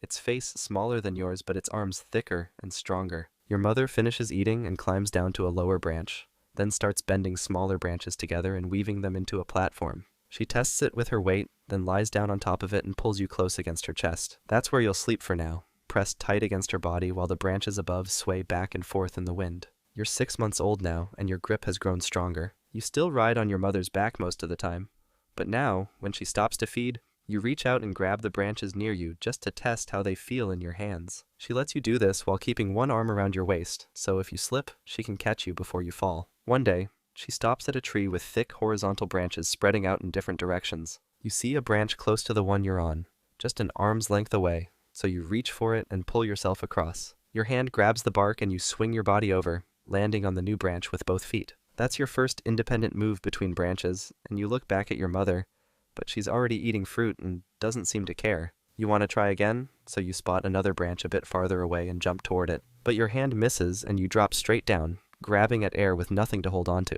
Then your fingers catch a smaller branch below, and your whole body jerks to a stop, leaving you hanging by one hand with your legs kicking in empty space. Your mother moves fast, climbing down and wrapping her arm around you, then pulling you back up to where she was sitting. She holds you against her chest for a while, checking your arms and legs with her fingers to make sure nothing is broken. You don't try moving to another branch for the rest of that day, and when she builds a nest later, you stay pressed tight against her side and don't let go. The fall didn't break anything, but it taught you something important. Not every branch will hold, and not every gap is close enough to cross. Next time, you'll need to be more careful about which ones you choose. Skip forward a bit, and you're 2 years old now. You still stay close to your mother, but you spend more time moving through the branches on your own, testing different roots and learning which ones are strong enough to hold your weight. She's feeding at a tree with large spiny fruit hanging from the branches, and you climb over to watch what she does. She grabs one of the fruits and twists it until it breaks free, then uses her teeth to tear through the thick outer shell, pulling the spines apart with her fingers. Inside, there's soft yellow flesh that she scoops out and eats, and the smell is strong and sweet. She breaks off a piece and hands it to you, so you take it and bite down. It's rich and fills your mouth with flavor, completely different from the milk you've been drinking your whole life. You want more, so you grab another fruit from the branch and try pulling it apart the way she did. But your hands aren't strong enough yet, and the spines dig into your fingers, making you let go. You try again with both hands, pulling harder, but the shell won't crack, so you give up and drop it. A few days later, you're moving through a different tree when you spot small, round fruits growing in clusters along the branches. They're soft and easy to pick, so you grab one and bite into it. It tastes good, so you pick more, stuffing them into your mouth one after another until you've eaten at least a dozen of them. Then your stomach starts to hurt. You stop moving and curl up on the branch, wrapping your arms around your middle. Your mother climbs over and sits beside you, running her fingers through your hair and staying close while you just lie there and wait for the pain to go away. You're starting to learn which trees give food and which ones don't, but the forest is huge, with thousands of trees in every direction, and you've barely seen any of it yet. You're 4 years old now, and you're spending more time on your own. Your mother still stays nearby, but she doesn't follow you as closely as she used to, so you move through the trees by yourself for hours at a time, swinging between branches and testing how far you can reach. One day, while you're playing on a thick branch, you hear something that makes you stop. It's a long, deep sound that rolls through the forest, louder than anything you've heard before. You don't know what it is, but your mother does, because she climbs over to you fast and grabs your arm, pulling you close. She starts moving through the trees quickly, away from where the sound came from, and you hold onto her back while she swings from branch to branch with her arms pulling hard. You look behind and see something coming through the treetops toward you. It's another orangutan, but much bigger than your mother, with a body twice her size and a face that's wide and flat with thick pads bulging out on both sides. He keeps following, not running but moving steadily in the same direction, and your mother doesn't slow down. She crosses to another tree and keeps going, putting more distance between you and him. The male stops on a high branch and lets out another long call, then turns and moves off in a different direction. Your mother doesn't stop until the sound is completely gone, and even then she keeps checking behind her to make sure he's not following anymore. When she finally settles on a branch and starts to rest, you stay pressed against her side and don't move away. You don't understand what just happened or why she ran, but your mother does. And one day, when you're big enough, others will run from you the same way. You're 8 years old now, and your mother has started pushing you away. When you try to stay close to her while she feeds, she turns and shoves you back with her hand, making you move to a different branch. You don't understand why, so you wait a while and then try again. But she does the same thing, harder this time. This keeps happening over the next few days. Every time you move toward her, she pushes you away or climbs to another tree before you can follow. Then one morning, you wake up in your nest and she's not nearby. You look around and call out, waiting for her to answer, but nothing happens. So you climb through the trees searching for her, checking every branch and every fruiting tree you know, but she's nowhere. You spend the whole day looking, moving farther than you've ever gone on your own, but you don't find her. By the time the sun starts to drop, you're tired and hungry, so you stop at a fig tree you remember and start eating. The fruit is ripe and easy to pick, so you take as much as you need, but it doesn't taste the same as when you were eating beside her. When it's time to sleep, you need to build a nest by yourself for the first time. You grab branches and try bending them the way your mother used to, weaving them together into a platform. But your nest is loose and uncomfortable, with gaps where the branches don't connect properly and pieces that stick up and dig into your side. You lie down anyway and stay there, looking up at the leaves moving above you. She's not coming back, and you know that now. From now on, every meal you eat, every nest you build, and every choice you make is yours alone. You'll have to learn how to survive without her. You're 12 years old now, and you've been moving through the same group of trees for the past few years, marking them as your own territory. You're feeding on termites from a dead log, using a stick to pull them out of the holes in the wood, when you spot movement on a branch nearby. Another male is watching you from the next tree over, about the same size as you. You stop eating and stare back at him, keeping your body still. He doesn't leave, so you grab a thick branch and shake it hard, making the whole tree move, showing him that this area belongs to you. But instead of backing off, he does the same thing, shaking his branch even harder and breaking off smaller pieces that fall to the ground below. You need to make him leave, so you start moving toward him, climbing across to his tree with your arms pulling you forward. He sees you coming and drops his head, so you do the same, and then both of you charge. You crash into each other in the middle of the branch, grabbing at arms and hair, both of you trying to push the other one off balance. He bites at your shoulder and pulls hard, ripping out a chunk of hair, so you twist away and bite back, catching his arm with your teeth. Your weight shifts, and you shove forward with everything you have, making him stumble backward. He tries to grab another branch to steady himself, but his hand slips and he loses his footing for just a second. That's all you need. You push again, harder this time, and he breaks away and moves off through the trees quickly, not looking back. You don't chase him because you're bleeding from small cuts on your shoulder and arms, and your body feels heavy and tired. You held your ground this time and kept your territory, but he wasn't the biggest male in this forest, and eventually, one of them will come for what's yours. You're 15 years old now, and your face has started to change. The pads on both sides of your cheeks have been growing slowly over the past year, pushing outward and making your face wider and flatter than it used to be. Your throat has thickened too, and when you open your mouth and push air through it, a deep sound comes out that rolls through the forest and carries for miles. You make this call from high branches every few days, letting others know where you are and that this territory belongs to you. Then one day, a female appears in a tree nearby. She doesn't run when she sees you, so you move closer, crossing to her tree and stopping a few branches away. She watches you but stays where she is, so you start feeding on fruit from the same tree, keeping some distance between you. She does the same, pulling figs from the branches and eating them slowly. You spend the rest of the day moving through the trees together, never too close, but never far apart either. By the time the sun starts to drop, she's still nearby, so you climb over to the branch she's on and sit down beside her. She turns slightly and looks at you, then shifts her body to face you more directly. That's when you know she's allowing it, so you move behind her and mate. The whole thing takes only a few minutes, and when it's done, she climbs to a different tree and starts building her nest for the night. You don't follow her or try to stay close, because that's not how this works. She'll move back into her own territory tomorrow, and you'll go back to yours. You won't see her again, and you won't know if she has offspring or not. But there are other males out here, bigger ones who've been holding territory longer than you have, and some of them are going to come looking for what you've built. You're 18 years old now, and you're moving through the branches high above the ground, looking for fruit. You spot a large tree across a wide gap with ripe figs hanging from its branches, more food than you've seen in days. The distance is farther than most jumps, but there's a thick vine hanging between the trees that looks strong enough to hold your weight. You grab the vine with both hands and pull on it to test it, and it feels solid, so you wrap your fingers around it tightly and push off from the branch. But the moment your full weight hits the vine, it snaps completely, breaking apart like it was already dead and dried out. You drop straight down with nothing to grab onto, crashing through branches and leaves on the way. Your hands reach out trying to catch something, but everything you touch either breaks or slips through your fingers. Then you hit the ground hard, and your whole body slams into the dirt and roots below. You try to move your legs, but they don't respond. Nothing happens when you tell them to push or stand, so you just lie there with your face pressed against the ground.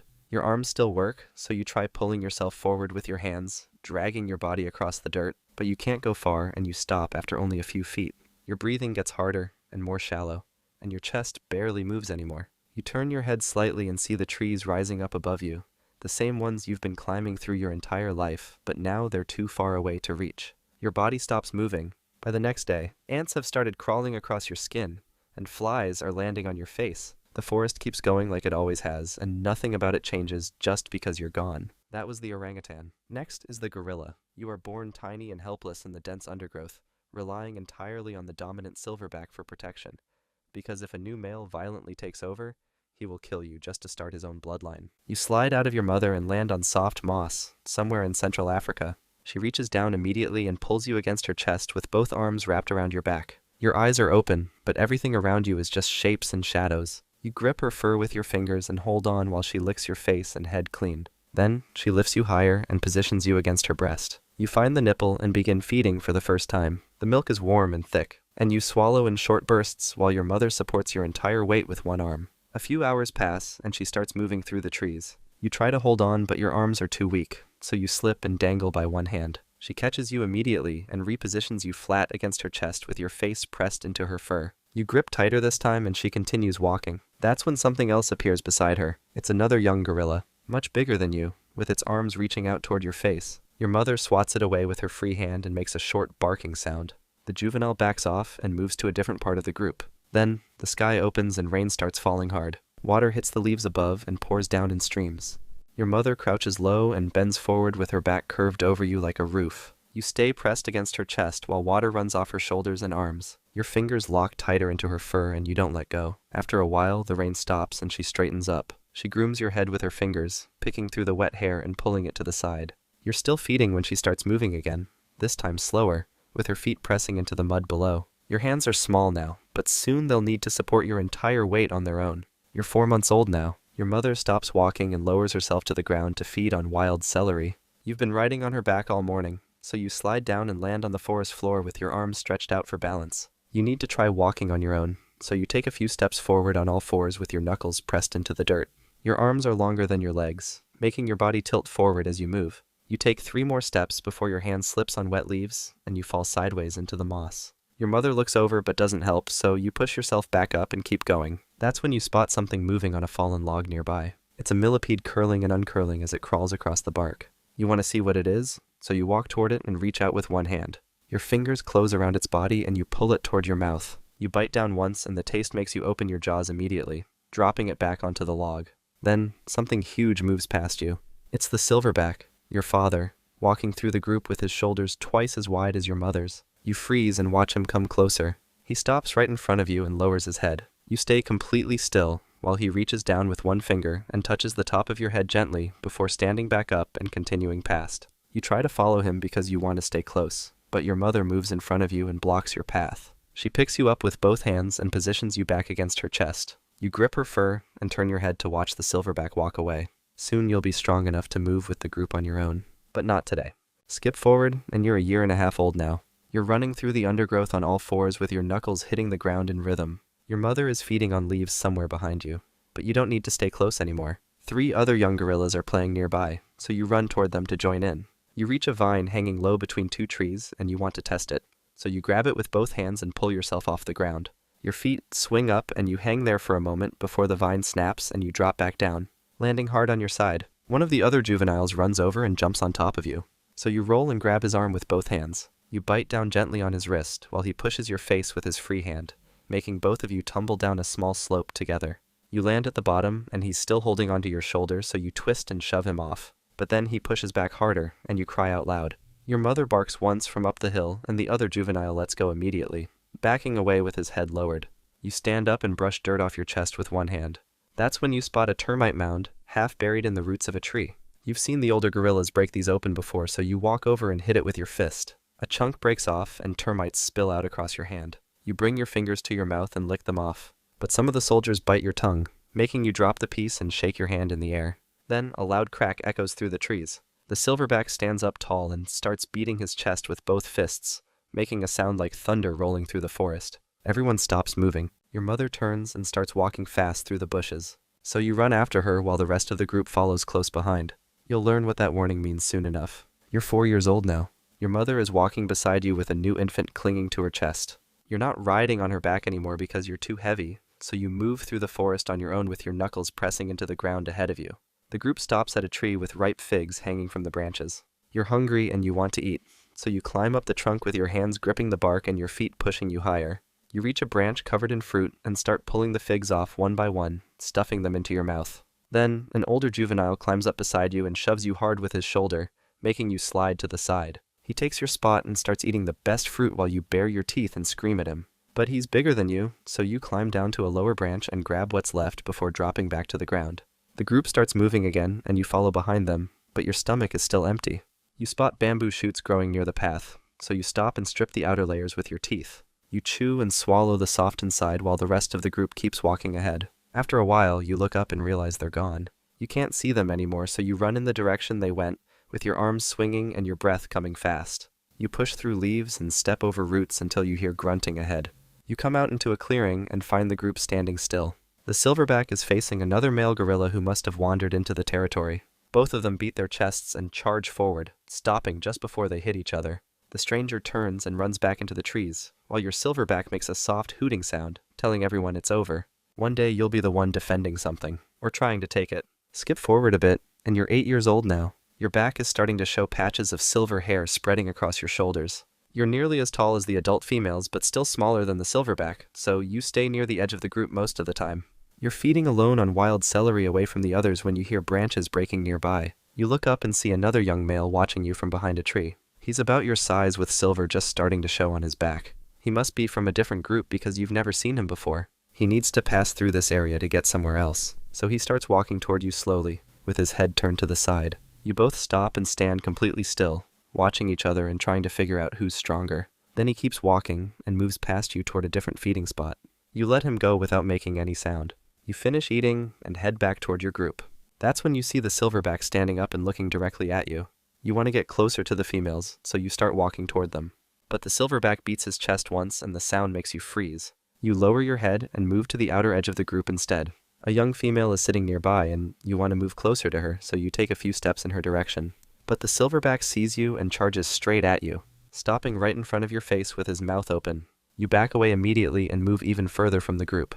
You spend the rest of the day feeding alone and watching them from a distance. Your back is getting more silver every week, and soon, you won't be able to stay here at all. You'll have to leave and find your own way, or challenge him and lose. You're 11 years old now.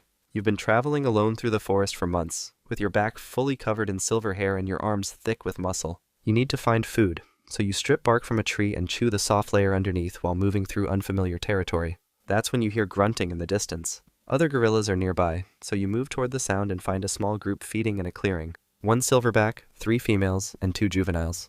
The silverback sees you immediately and stands up tall with his chest pushed forward.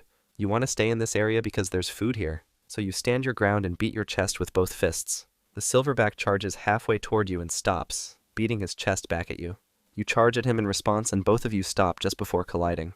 Then he charges all the way this time and slams his shoulder into your chest, making you stumble backward into a tree. But you don't run, so you plant your feet and charge back at him. You grab his arm and he grabs yours, and both of you push against each other with your feet sliding in the dirt. He's stronger than you, so he shoves you down and you hit the ground hard. You roll to the side and get back up, but he charges again before you're ready. This time his fist hits your shoulder, and you know you can't win, so you turn and run into the trees. You don't stop until the sounds of the group fade completely behind you. You need somewhere to rest, so you climb a low tree and pull branches together to make a nest. You sit in it with your arm bleeding from where he grabbed you. After a while, you climb back down and start feeding on wild ginger alone. You're strong now, but not strong enough to take what you want yet. One day that will change. Skip forward, and you're 15 years old now. You've built your own group with 2 females and 1 juvenile following behind you as you move through the territory. You're feeding on thistle stems when you hear branches cracking somewhere in the trees ahead. Another silverback comes out into the open with 3 females walking behind him. He's been tracking your group because he wants to take your females, so he stops and beats his chest with both fists. You stand up immediately and beat your chest back at him, making a sound that echoes through the forest. Both of you charge at the same time, and your bodies slam together with your arms wrapping around each other's shoulders. You push forward trying to force him down, but he twists and throws you sideways into a tree trunk. You recover fast and charge again before he can move. This time you grab his arm and bite down hard on his shoulder, making him pull back and swing at your head with his free hand. His fist connects with your jaw and you stumble, but you don't let go. You grip tighter and use your weight to drag him down toward the ground. He tries to break free, but you get your other arm around his neck and squeeze. He kicks and pushes, but you hold on until he finally pulls away and runs several meters before stopping. You chase after him with your arms swinging and your mouth open, beating your chest again as he disappears into the trees. You stop and turn back toward your females. One of them has been watching the entire fight from behind a fallen log, so she comes out now and moves closer to you. She reaches up and starts grooming your shoulder where he bit you, picking through the hair with her fingers. Your juvenile offspring walks over and sits down beside you. You let them stay there while you catch your breath and watch the direction where the other male ran. You've won this time, but there will always be others who want what you have. You're 22 years old now. Your group has grown to 6 females with several young offspring moving through the undergrowth behind you. You're feeding on bamboo shoots and stripping them with your teeth while your knees ache more than they used to. That's when you hear movement in the bushes ahead.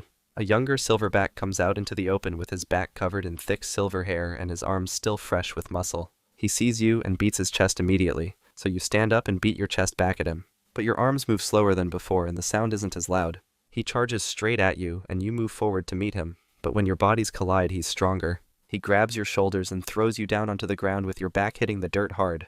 You try to get up, but your legs shake under your weight, so he bites deep into your shoulder and shakes his head, tearing the muscle. You push at him with one arm, but he doesn't move. Then he releases you and stands over you, beating his chest while you lie there trying to breathe. Your females are already moving toward him, leaving you behind as they follow the new silverback into the trees. You try to stand one more time, but your arms can't lift you, so you roll onto your side in the leaves. Your shoulder is bleeding, and your breathing comes in short bursts that get slower with each one. You can still hear the young silverback beating his chest somewhere in the distance as he leads your group away.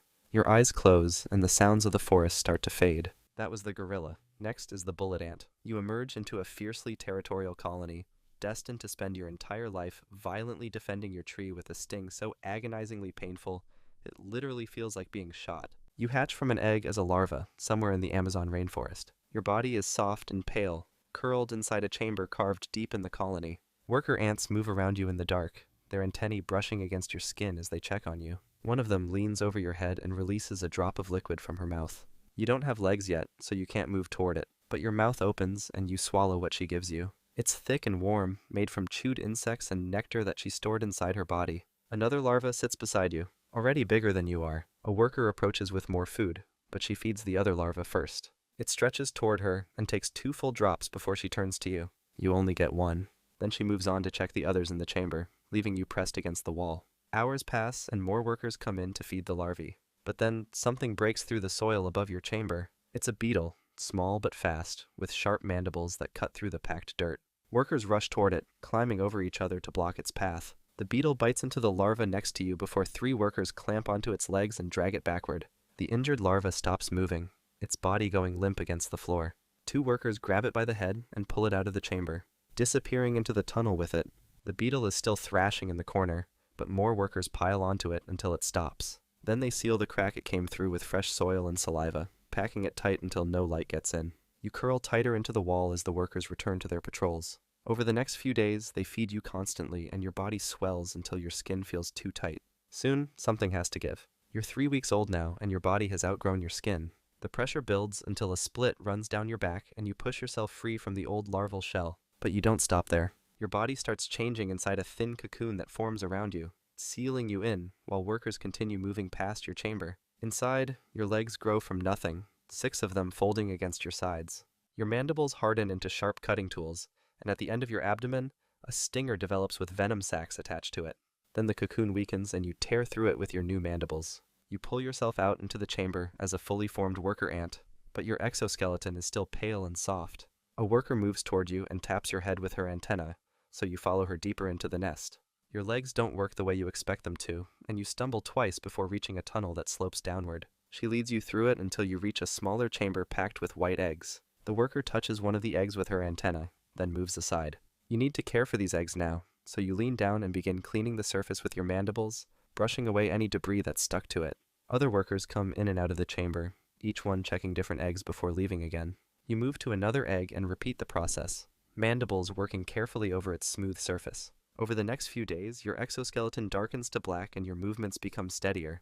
You carry eggs to different chambers when workers signal you to, and you help feed the larvae that hatch from them. But eventually, the workers will take you to the surface. And that's where the real danger starts. Skip forward a bit, and you're 6 weeks old, standing at the nest entrance with an older worker beside you. She moves forward into the tunnel that slopes upward, so you follow her with your antennae sweeping the walls for guidance. The tunnel gets brighter as you climb, and then you step out onto the forest floor for the first time. Everything is bigger than you expected, with roots and leaves scattered across the ground in every direction. The older worker walks toward a thick tree trunk covered in moss, and you stay close behind her with your legs moving faster to keep up. She climbs onto the bark and you do the same, gripping the surface with your claws as you follow her up toward the branches. Halfway up the trunk, she stops beside a cluster of small insects with round bodies. They're aphids, lined up along a branch and feeding on the tree's sap. The worker moves her antennae over one of them, and it releases a drop of clear liquid from its rear. She takes the liquid into her mouth, so you move to another aphid and tap it with your antennae the same way she did. It produces a drop for you too, and you collect it with your mandibles. It's sweet and fills your crop quickly, but then something drops onto the bark beside you. It's a spider with long legs and 2 large eyes facing forward, and it's already moving toward the older worker. She turns and bites into one of its legs, making it pull back and try to circle around her. You stay still while they fight, mandibles ready, but body pressed against the bark. The spider lunges again, but the worker catches it by another leg and holds it in place until it stops struggling. Then she releases it, and the spider retreats down the trunk, disappearing into a crack in the bark. The worker taps your head with her antennae and leads you back down to the nest entrance. You both go inside and move through the tunnels until you reach the main chamber, where you pass the liquid from your crop to other workers waiting there. The surface is full of food, but it's also full of things that want to eat you, and soon you'll be going up there alone. You're 3 months old now, moving along a branch with 5 other workers beside you. Your antennae sweep across the bark looking for movement, and then one of the workers ahead stops and signals with her body. You move closer and see what she found. A caterpillar clinging to a leaf and chewing through the edge with its mouth. The group spreads out across the branch, surrounding it from different angles so it can't escape in any direction. You need to help bring it down, so you move toward its side while the others get into position. The caterpillar keeps eating and doesn't react to you yet, but when you get close enough, you bite into its soft body with your mandibles and lock down. It thrashes instantly, body whipping back and forth and nearly throwing you off the leaf. Your legs grip tighter to stay attached while another worker climbs onto its head from above. She curls her abdomen forward and drives her stinger into the base of its skull. And the caterpillar's movements start to slow. It tries to thrash again, but the venom is already working, making its body go stiff before it finally stops moving completely.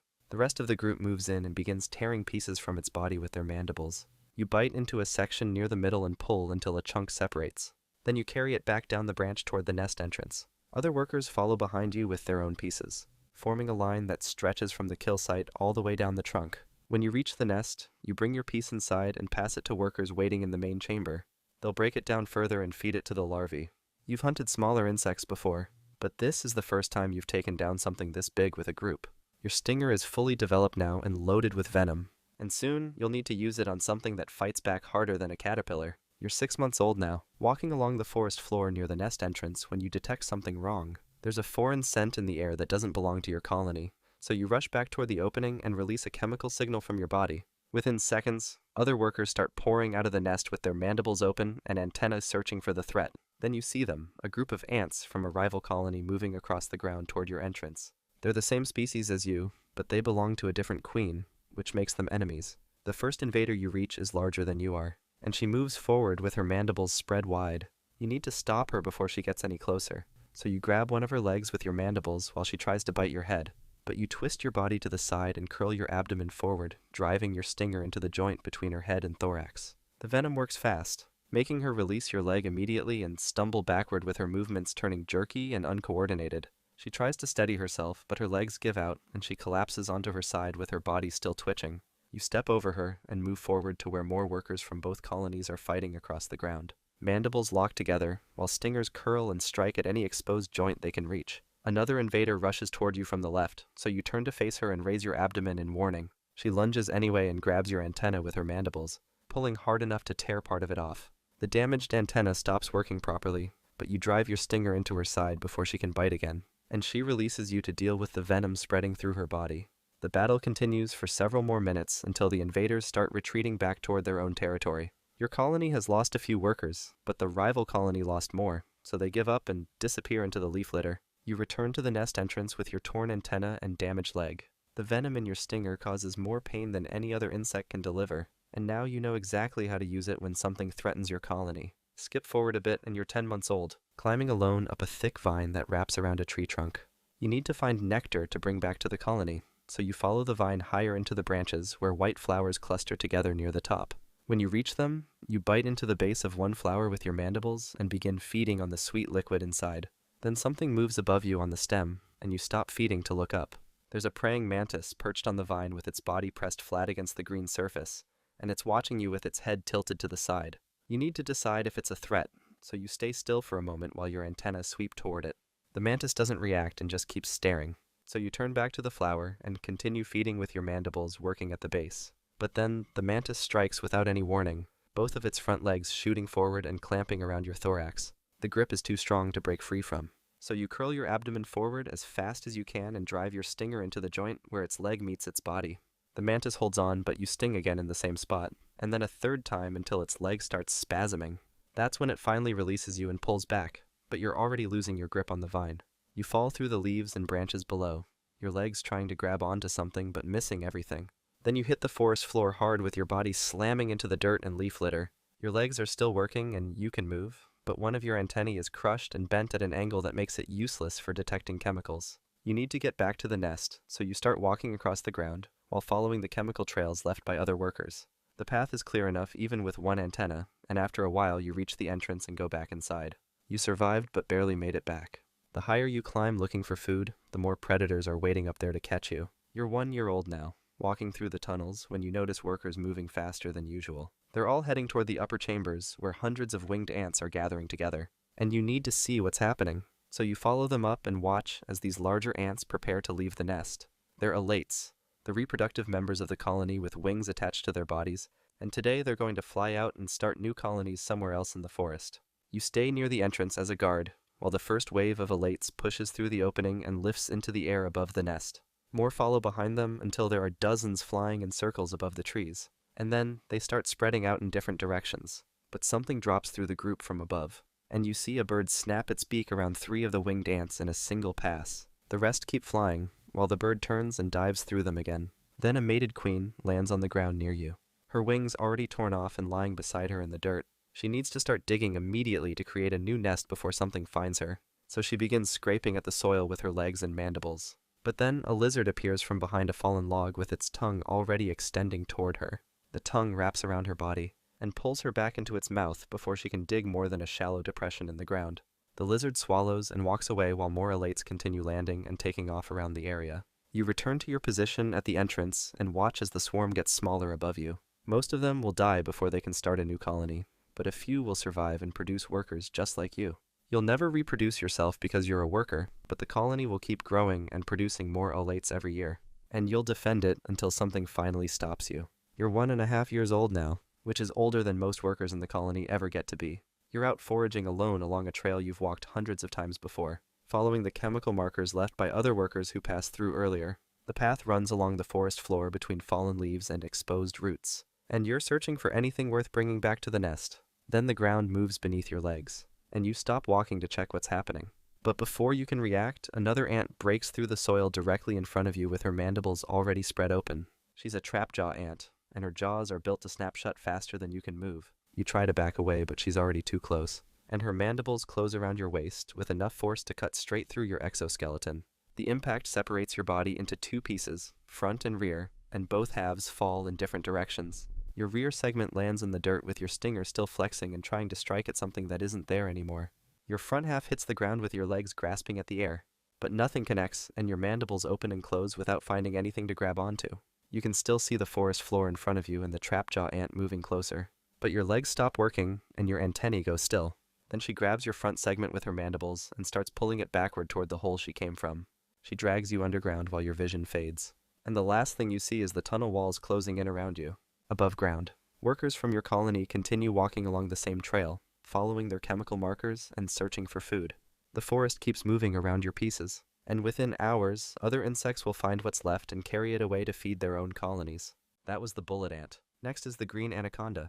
You are pushed out into the murky swamp water fully independent, instantly forced to hide from caimans, birds, and even older anacondas who see you as nothing but a floating snack. You slip out of your mother, somewhere in South America. You're not alone. Over 20 siblings slide out with you, all landing in the shallow water at once. Your mother's body twists slightly as the last of you are born, then she turns and swims away without looking back. You're on your own now, all of you are, and the water around you is already moving with predators. You need to find cover, so you start swimming toward the nearest vegetation. Your body moves in smooth waves, pushing you forward through the murky water. Some of your siblings scatter in different directions, while others follow the same path you've chosen. The flooded roots and hanging plants ahead look safe, so you push harder to reach them. Then something large moves through the water nearby. It's a caiman, young but still twice your size, with its body low and its eyes scanning the surface. You freeze between 2 submerged roots and press yourself flat against the mud. The caiman drifts closer, its tail sweeping side to side, and you stay completely still. One of your siblings panics and tries to swim away, so the caiman lunges and snaps its jaws around the small body, dragging it under in a single motion. You don't move for hours after that. The caiman patrols the area twice more before finally swimming off downstream, and only then do you push deeper into the vegetation. Your stomach is empty and you need to eat, so when a small fish darts past your head, you strike. Your jaws close around its body and you coil once, squeezing until it stops moving. Then you swallow it whole, feeling it slide down your throat. You've survived your first day,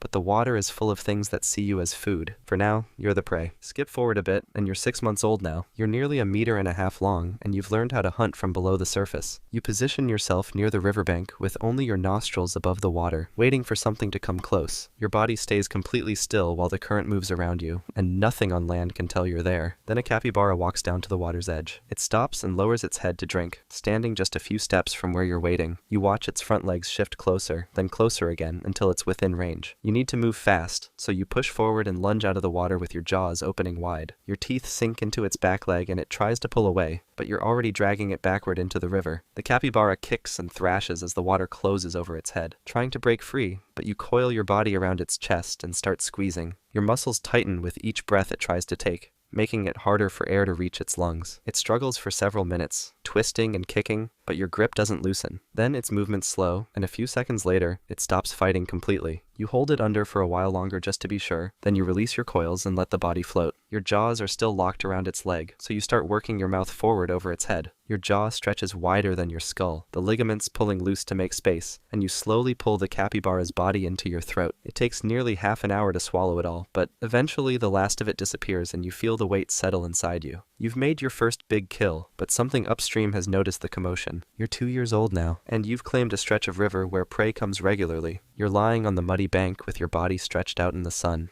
letting the heat warm your scales when another anaconda appears in the water. She's older than you, maybe 4 meters long, and she swims straight into your hunting area without stopping. You need to defend this space, so you slide back into the river and position yourself between her and the spot where animals usually come to drink. She sees you and keeps moving forward, so you open your mouth wide to show your teeth. She does the same, then suddenly pushes toward you with her head low. You coil and meet her in the water, both of you trying to wrap around the other's body and gain control. Your muscles strain as you squeeze, but she's heavier and stronger, so she twists out of your grip and pushes you backward. You try again, lunging at her side, but she turns faster than you expect and drives her head into your body, forcing you down. You can't match her weight, so you release and let the current carry you downstream away from her. She doesn't follow, just holds her position in the water and watches you go. You swim farther down the river until you find another section with decent cover and slower water. Then you pull yourself onto the bank and wait. This area isn't as good as the one you just lost. Fewer animals pass through here and the hunting spots aren't as clear, but it's yours now. You coil loosely near the water's edge and stay still, watching the surface for movement. Size wins in this river, and right now you're not big enough to hold the best territory, but you're still growing, and eventually you'll be the one who doesn't back down. You're 4 years old, and hunting has become routine until today. You're wading in the shallows when you spot a deer walking down to the water downstream, alone and unaware. You need a meal this size, so you slide deeper under the surface and start moving toward it with only your eyes and nostrils breaking the water. The deer lowers its head to drink, and you're almost close enough to strike when something massive moves beside you. It's a black caiman,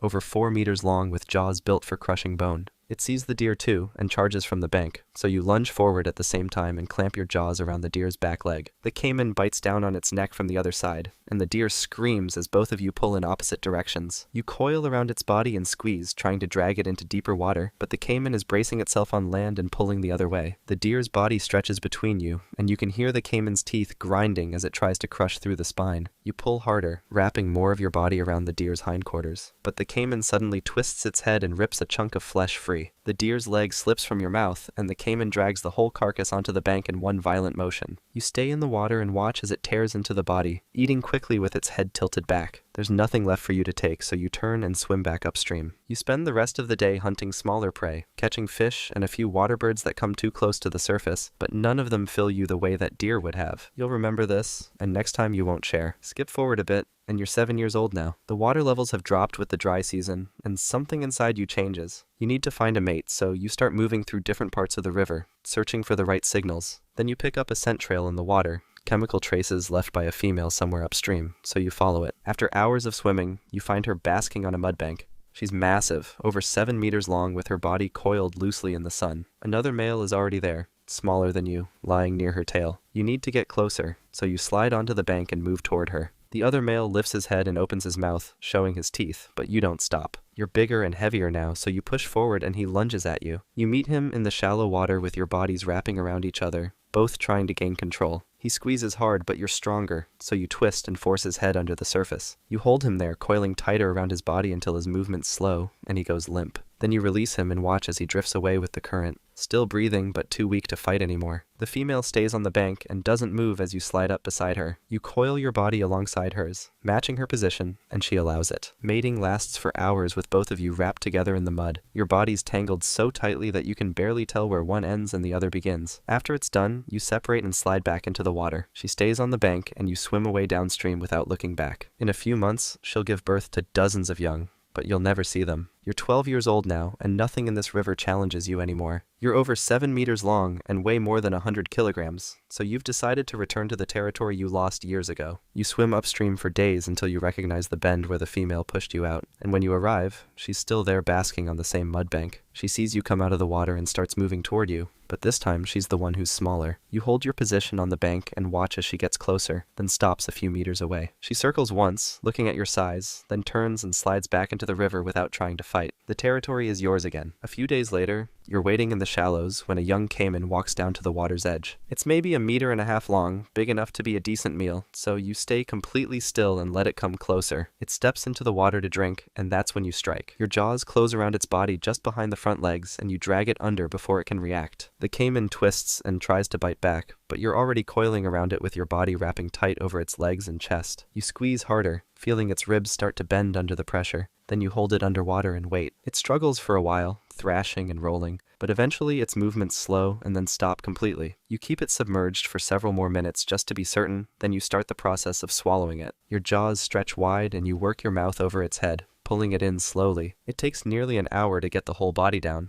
But when you're finished, you slide onto the bank and lie still in the sun to digest. You've reached the top, but staying here means defending it from every challenger that comes. You're 18 years old, and today something goes wrong. You've just caught a large fish, and you're swallowing it head first, working your jaws over its body, when something sharp scrapes the inside of your throat. A bone lodges deep in the soft tissue, and you can't push it out. You try opening your mouth wide and moving your head side to side, but the bone stays stuck. Days pass, and the wound around the bone starts to swell. Your throat becomes tight, making it harder to swallow anything else. You need to eat, so when you see a capybara walking near the water, you position yourself in the shallows and wait. It comes close enough to strike, so you lunge and grab its leg, but when you try to coil around its body, your strength isn't there. Your muscles feel weak, and you can't squeeze hard enough to finish it. The capybara pulls free and runs back onto the bank, leaving you alone in the water. You retreat to a shallow pool and stop moving, lying with your body half submerged in the mud. The swelling in your throat spreads, making it painful to even open your mouth. Other animals pass nearby, deer and birds coming down to drink, but you don't try to hunt them. You stay where you are and don't move. More than a week goes by, and you haven't eaten anything. Your body starts pulling from its own reserves, using up the fat you've stored over the years. You can see your ribs now, pressing against your scales where they used to be hidden. Your movements become slower, your coils looser, and your eyes start to cloud over. You've survived nearly 2 decades in this river, hunting and fighting and holding territory against everything that challenged you. But now your body is failing from the inside, and there's nothing you can do to stop it. Skip forward a bit, and you're 19 years old now. The infection never healed, and the swelling in your throat stayed. You've barely eaten in months, only managing to swallow small fish when you can catch them. Your body has become thin, with your ribs pressing against your scales where muscle used to be. You spend most of your time lying in the shallow pool where you've been for weeks, too weak to hunt anything larger. Then one afternoon, you need to cool down, so you slide into deeper water and let the current move around you. Your body sinks slowly toward the bottom, and moving takes more effort than it used to. You coil loosely around some submerged roots and rest there, letting the water support your weight. Your breathing becomes slower, each breath taking longer than the last. Then it stops completely. Your body stays where it is, wrapped around the roots with your head resting on the riverbed. You don't move again. Small fish start coming closer after a while, curious about the large shape that isn't reacting to them anymore. They nibble at your scales, testing to see if you're a threat, and when you don't respond, more of them arrive. Over the next few days, your body breaks down in the water. Pieces of flesh pull away and drift downstream with the current. Insects and small scavengers move in to feed, taking what they can reach. The fish continue their work, picking at the softer parts until there's less and less left. Eventually, only your skeleton remains on the riverbed, tangled in the roots where you came to rest. The water flows on like it always has, and the territory you held for years is already being claimed by another anaconda moving through the area. Your story is finished, but the river continues without pause. That was the green anaconda. Next is the giant anteater. You are born with absolutely zero defenses, forced to ride tightly on your mother's back in a desperate attempt to blend in and avoid being picked off by stalking jaguars.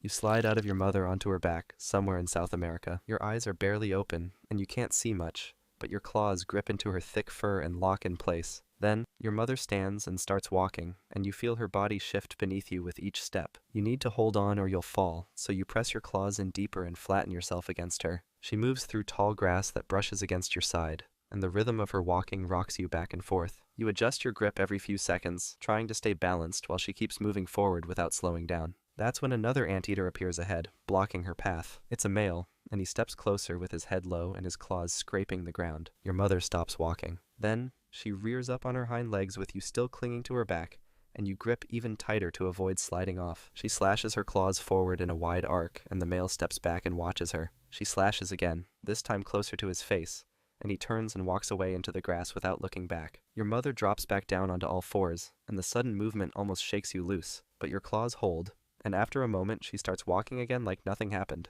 You don't know how long you'll need to stay like this, but right now you can't survive anywhere else. Your claws aren't strong enough to dig, and your legs can't hold your weight for more than a few seconds. So you hold on and your mother keeps walking. You're 3 weeks old now, and you're still riding on your mother's back everywhere she goes. She stops at a termite mound and starts tearing into it with her claws, ripping chunks of dried mud away and exposing the tunnels inside. Then, she pushes her long tongue into the holes over and over, pulling it back covered in termites each time before swallowing and going again. You watch from her back as she moves to another mound a few steps away. This time you need to try it yourself, so you slide down her side and land on the ground beside her. Your legs wobble, but they hold, so you move toward the mound and raise your front claws. You try to dig into the surface like she did, but your claws just scrape across the mud without breaking through. You try again, pushing harder, but nothing happens. That's when termites start coming out of the holes your mother made. Some of them are soldiers, and they move straight toward you with their jaws open. They reach your paws and start biting, then more climb onto your face and latch on. You shake your head trying to knock them off, but they don't let go. So you turn and scramble back toward your mother,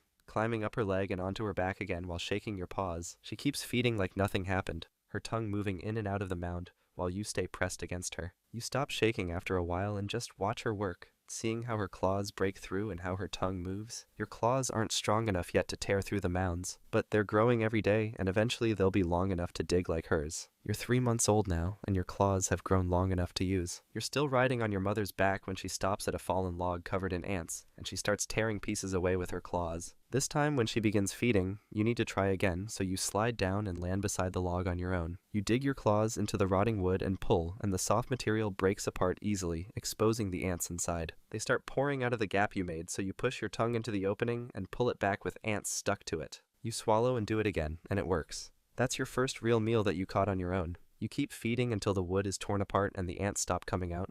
Then you step back and look at what's left. But then, something moves in the grass nearby. A coyote comes out and walks toward the log with its nose low, trying to get closer to where you're standing. It wants the same food, so it keeps moving forward until it's only a few steps away. Your mother sees it and charges straight at it with her claws raised high. The coyote stops and watches her coming, then turns and runs back into the grass before she reaches it. She stops at the edge and watches it disappear, then walks back to the log and starts feeding again like nothing happened. You climb back onto her back and hold on while she finishes eating. You can feed yourself now, and your claws work the way they're supposed to. But you're not strong enough yet to fight off something that wants your food. Your mother still protects you from threats you can't handle, and without her, you wouldn't survive. Skip forward a bit, and you're 9 months old now. You're walking beside your mother instead of riding on her back, and she stops at a large termite mound and starts tearing it open. You need to feed too, so you move to a different mound, several steps away, and start digging into it with your claws. The termites come pouring out and you push your tongue inside, pulling it back covered in them before swallowing and going again.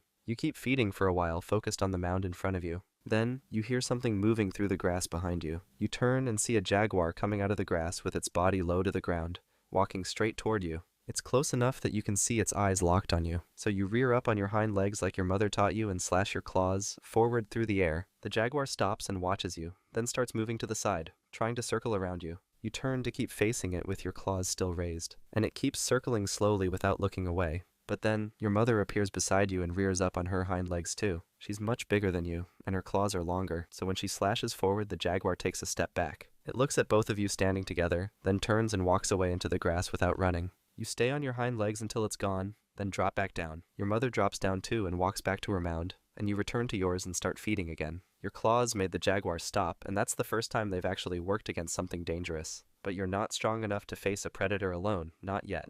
Your mother's size is what made it leave. You're 1 year old now, and something has changed. You try to walk toward your mother like you've done every day since you were born, but she turns and swipes at you with her claws. They don't hit hard enough to hurt you, but they push you back and make you stop moving. You try again, stepping closer to follow her, but she charges at you with her claws raised, so you turn and run in the other direction. You stop after a few steps and look back, but she's already walking away through the grass without turning around. You watch her get smaller until she disappears completely, and then you're standing alone. You need to find food now, so you start walking in a different direction from where she went. After a while, you find a small colony of ants under a rock and tear into it with your claws, feeding until they're gone. Your stomach still feels empty, so you keep walking and search for another mound or log. But you don't find anything for hours. Eventually, you find a termite mound and break it open, feeding until the termites stop coming out. This time, your stomach feels full enough, but it took most of the day to find it. You're on your own now, and your mother isn't coming back to protect you or show you where to find food. You'll need to search for it yourself every day, and if you can't find enough, you won't survive. You're 2 years old now, and you've been feeding at the same termite mound for weeks. Today, you return and start tearing into it with your claws. That's when another anteater comes out of the grass and walks toward the mound. It's smaller than you and younger, but it moves straight to the other side and starts digging into the same mound you're feeding from. You need to protect this food source, so you stop eating and walk around to where it's standing. You swipe at it with your claws extended, and it sees you coming and rears up on its hind legs. So you rear up too, and both of you start slashing at each other with your front claws cutting through the air. Your claws connect with its shoulder and leave a deep scratch across its side, making it drop back down onto all fours. Then it turns and runs into the grass without looking back. You drop down and watch it disappear, then walk back to the mound and start feeding again. That's the first time you've defended something that belongs to you, and you won. This mound is in your territory now, and you'll keep coming back to it until there's nothing left. But eventually, something bigger than you will show up and try to take it. Skip forward a bit, and you're 4 years old now. You're walking through the grass when you pick up a trail, so you follow it for a while until you find a female anteater feeding at a fallen tree. She notices you but doesn't move away or raise her claws, so you walk toward her slowly. She stays still and keeps feeding while you get closer, and when you're beside her, she doesn't react. So you move in and mate with her, and the process is quick and simple. Then, she turns and starts walking away through the grass in one direction without stopping or looking back. You watch her leave until she disappears, then you turn and walk in the opposite direction. You'll never see her again, and you won't see any offspring that might come from this. There's no bond between you, and there's no reason to stay together. She'll raise the young on her own if there are any, and you'll keep moving through your territory alone like you always have. After a while, you find a termite mound and start feeding. Your life continues the same way it did before you mated, and nothing about your routine changes. You still search for food every day, and you still defend your territory when another anteater tries to take it. You'll keep walking through the same areas, tearing open the same mounds, and sleeping in the same spots. And if you encounter another female in the future, the same thing will happen again. But for now, you're alone, and that's how you'll stay. You're 7 years old now, and you're feeding at a termite mound like you've done thousands of times before. Your tongue moves in and out of the holes, pulling termites back into your mouth with each motion. You're deep into the mound with your claws still buried in the mud, focused on the food in front of you. Then, you hear something moving through the grass behind you. But you don't stop feeding. You've scared off threats before by rearing up and slashing your claws, so you keep your tongue working while the sound gets closer. But this time, a puma rushes out of the grass faster than anything you've faced before. You pull your head back and rear up on your hind legs with your claws raised high, then slash forward trying to hit it. But the puma drops low and moves under your strike before you can adjust, and it clamps its jaws onto your throat before you can swing again. You try to slash at its body with your claws, but your movements start getting slower and weaker with each attempt. Your legs stop holding your weight properly, so you drop back down onto all fours and then tip sideways. You hit the ground and stay there while your legs stop moving completely. The puma keeps its grip on your throat for a while longer, then lets go and starts dragging your body through the grass away from the mound. It pulls you into a thicker section where the grass is tall enough to hide you completely, then stops. You defended yourself the same way you always had, by rearing up and using your claws to drive threats away. It worked against other anteaters, and it made the jaguar leave when your mother stood beside you. But this time, the puma was faster than you expected, and it got under your defense before you could stop it. Your claws were strong enough to protect you for 7 years, but this time, they weren't enough. That was the giant anteater. Next is the praying mantis. You hatch alongside hundreds of your siblings, and your very first fight for survival is sprinting away fast enough so your own brothers and sisters don't catch and eat you alive. You hatch from an egg, with your legs pushing forward, breaking free from the hardened casing. There are hundreds of siblings around you doing the same, forcing their way out and crawling over each other. Some are still stuck, their bodies twitching as they struggle to break out. You don't stop to help them. That's their problem. Your mother laid these eggs months ago. She pressed them onto a random fence in someone's garden. She didn't even pick it for a reason. It was just a random surface. Unfortunately, you will never see her. This is because mating took too much out of her, and laying the eggs took the rest. By the time the cold came, she was already dead.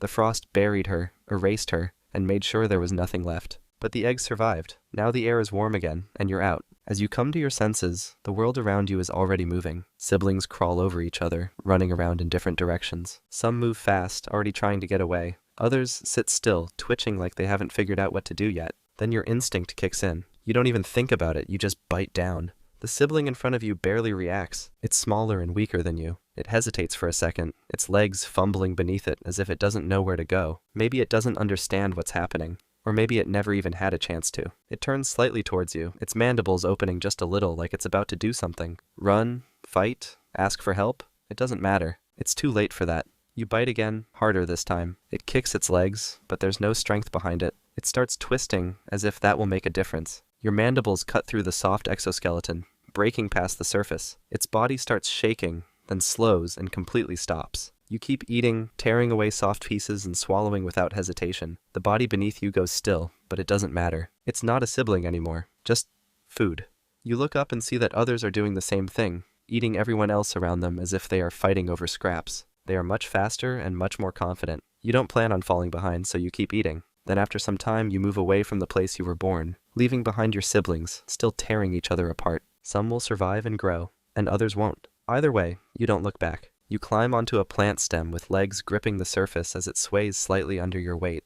The world stretches out around you, filled with things you don't understand yet, but somewhere nearby, something is moving. You don't know what it is yet, but you know what you have to do. You don't chase prey. That's not how you hunt. You just simply wait. A tiny aphid drags itself across a leaf in front of you. It's slow and unaware of your presence. You could kill it, but it's barely worth the effort. It's just too small. Then something shifts in the air, like a faint vibration. It's a fly that lands just ahead of you. It's rubbing its front legs together as if it has time to waste. It doesn't know you're here. It doesn't know it just made a mistake. You stay perfectly still, waiting and observing every movement that it does. Then, in an instant, you finally strike. Your front legs snap forward and clamp down before the fly can react. It starts twitching, its wings buzzing and legs kicking, trying to break free. But it doesn't matter. Your grip is too strong. The fly is warm and fresh, just how you need it. By the time you're done, there's nothing left but the empty space where it used to be. You wipe your front legs against the leaf and stay still again, waiting for the next one. The more you eat, the stronger you get. Your legs move faster, your grip tightens, and your strikes hit harder. But you're not the only one growing. Some of your siblings have gotten bigger, much bigger than you. You see one ahead. It's not like the weak ones you've eaten before. It moves with purpose, like it knows nothing can stop it. And now, it's coming straight for you. Backing away isn't an option. There's no time. The moment you see it, it sees you too. Its front legs snap open, mandibles stretching wide, and then it rushes forward without hesitation. You barely dodge to the side, legs scrambling as it crashes past you. But it doesn't stop. It turns fast, faster than you expect, and lunges again. This time you can't dodge. Its front legs slam into you, forcing you backward. Your feet slide across the surface as its weight presses down. Its mouth snapping close to your head. If it bites first, it's over. You don't think, you react. Your front legs shoot forward, locking onto its body as you push back with everything you have. It twists violently, trying to throw you off, but you don't let go. You feel its legs kicking, its mandibles snapping, trying to reach you. It's bigger and stronger, but that also makes it slower. You twist, forcing it off balance for just a second, and that's all you need. You strike. Your mandibles bite deep, tearing through soft exoskeleton. Your opponent kicks wildly, trying to break free, but your grip is too strong. Its movements slow and finally stop. You stay still, waiting to see if it moves again, but it doesn't. You breathe, feeling the ache in your legs, the sting of where it struck you. You barely won, but you did. And now there's only one thing left to do. Eat its lifeless body. You eat as much as you can, but it's not enough. No matter how much you take in, something feels wrong. Your body feels tight, like your skin is shrinking around you. It's not hunger, it's something worse. The feeling builds and the pressure gets stronger, then it gets unbearable. You stop moving. You don't have a choice. Your legs lock in place, gripping onto the surface beneath you. The pressure builds even more, pushing from the inside, stretching your body past its limit. Then all at once, something splits. Your skin tears open down your back. You push forward, pulling yourself free as the old exoskeleton peels away. Your legs slip through, stretching out of their old casings. It's exhausting, but there's no time to rest, because you're vulnerable now. Your body is too soft to fight, too weak to run, and if something attacks you now, you won't survive. You wait, with legs trembling as the new exoskeleton hardens around you. Seconds pass, then minutes, and over time your body stiffens, locking into place, much stronger than before. The feeling is gone, the tightness, the pressure, it's all over. You move, testing your legs. You feel faster, stronger, and better. But this won't be the last time. You'll molt again. Each time, you'll grow bigger with your instincts improving drastically. But for now, there's only one thing to do. Find more food. Being bigger has its benefits, but it also means you are more hungry than ever before. A single fly won't be enough anymore. You need something bigger. Hunting isn't the same as before. Small prey like aphids and flies barely keep you satisfied. You move on to better targets. Moths, beetles, even crickets. Some are easy. A slow-moving beetle doesn't stand a chance once your legs snap around it. A careless moth lands too close, and it's over before it even knows what happened. Others make you work for it. A cricket sees you at the last second and tries to jump away. You react instantly, launching yourself forward, catching it mid-air before it can escape. You bite into its body, crushing any fight it had left. Then, you see something else. A spider. A good size. It's big enough to be worth the effort. It's resting on its web, waiting for something smaller to get caught. It doesn't know it's the one being hunted this time. You move slowly, placing each step carefully, keeping your body low. You need to get close before it realizes what's happening. One clean strike, and it won't even have time to fight back. Then something moves behind you. You notice it instantly, not because you heard it, but because you can turn your head all the way around. You twist 180 degrees and see it just in time. It's a wasp. Fast and deadly, it's flying straight at your head, ready to sting, so you don't hesitate. The moment it gets close, you strike first. Your front legs snap forward, intercepting it mid-air. It barely has time to react before your mandibles slice through its neck, severing the head in a single clean motion. The body twitches, wings still flapping for a second before it drops. You don't even stop to eat it. You turn back toward the spider, still in the same spot, unaware that anything just happened. It's still waiting for something to get caught in its web. It doesn't realize it's already trapped. You move carefully, keeping your steps light. One wrong move and the hunt could turn against you. But you know better. You don't give it a chance. Then you strike. Your front legs snap forward, locking around its body before it can react. It tries to pull away, but your grip holds firm. It doesn't last long. The web shakes, and the spider drops along with you. It hits the ground, its legs folding under its body. You don't wait. If you don't eat it now, something else will. You grab hold and bite down, breaking through the shell. The body is still fresh, and you tear off pieces, swallowing fast before anything else notices. By the time you're done, everything is gone. No scraps, no leftovers, nothing for another hunter to steal. You clean your front legs and move on. There's always more to hunt. If you're male, you have one goal. Find a female before you die. You don't hunt anymore. You don't fight. You don't think about anything except the scent pulling you forward. It's instinct. You have to follow it. Others are doing the same. Some get picked off by birds. Some land in webs. Some just don't make it in time. But you keep going. Then, you find her. She's massive, bigger than you, stronger than you, and completely focused on eating. That's good. If she's not paying attention, you have a chance. If she notices too soon, you're dead before you even get close. You move carefully, not too fast, not too slow. Show yourself too soon, and she'll grab you. Wait too long, and you'll run out of time. Then, you're close enough. You make your move. If you're lucky, she lets you get close. You climb onto her back, legs gripping tight, keeping yourself as still as possible. She doesn't react. She's too focused on eating, and you take your chance. You mate. Hold on, and the moment you're done, you get out. You launch yourself away before she even realizes you were there. You disappear into the bushes, legs still shaking, but you're alive. You just did the impossible. If you're unlucky, though, that interaction goes in a completely different direction. She notices you. Maybe you were too slow. Maybe she wasn't full enough. Either way, the moment she feels you on her back, she turns. You freeze, but it's already over. Her front legs clamp down, locking you in place. You struggle, kicking, trying to break free, but there's no escape. She bites first. The world goes dark, and she keeps eating like nothing happened. At least you did your job. However, if you hesitate, you don't get either option. You wait too long, trying to find the perfect moment, but there isn't one. Another male doesn't hesitate. He moves first, gets there before you, and mates, while you're still watching from a distance. By the time you gather the courage, she's already full. She doesn't need you anymore. You missed your chance, and when you hesitate, you don't get another one. Either way, this is the end of your story. If you're a female, though, you survive longer. You eat as much as you can, and as often as you can. Every meal counts, and every hunt matters. You aren't just feeding yourself anymore. One day, the instinct tells you it's time. You find a branch, a rock, a fence post, something sturdy, something safe. You press your body against it, and the eggs come, a soft mass. It's thick and sticky, hardening as the air touches it. Your job is done. You keep eating, but it's not the same. The air is colder now. Prey is harder to find. Your movement's slow, but you don't understand why. Then one day, you stop. Winter comes, and you don't survive, but the eggs do.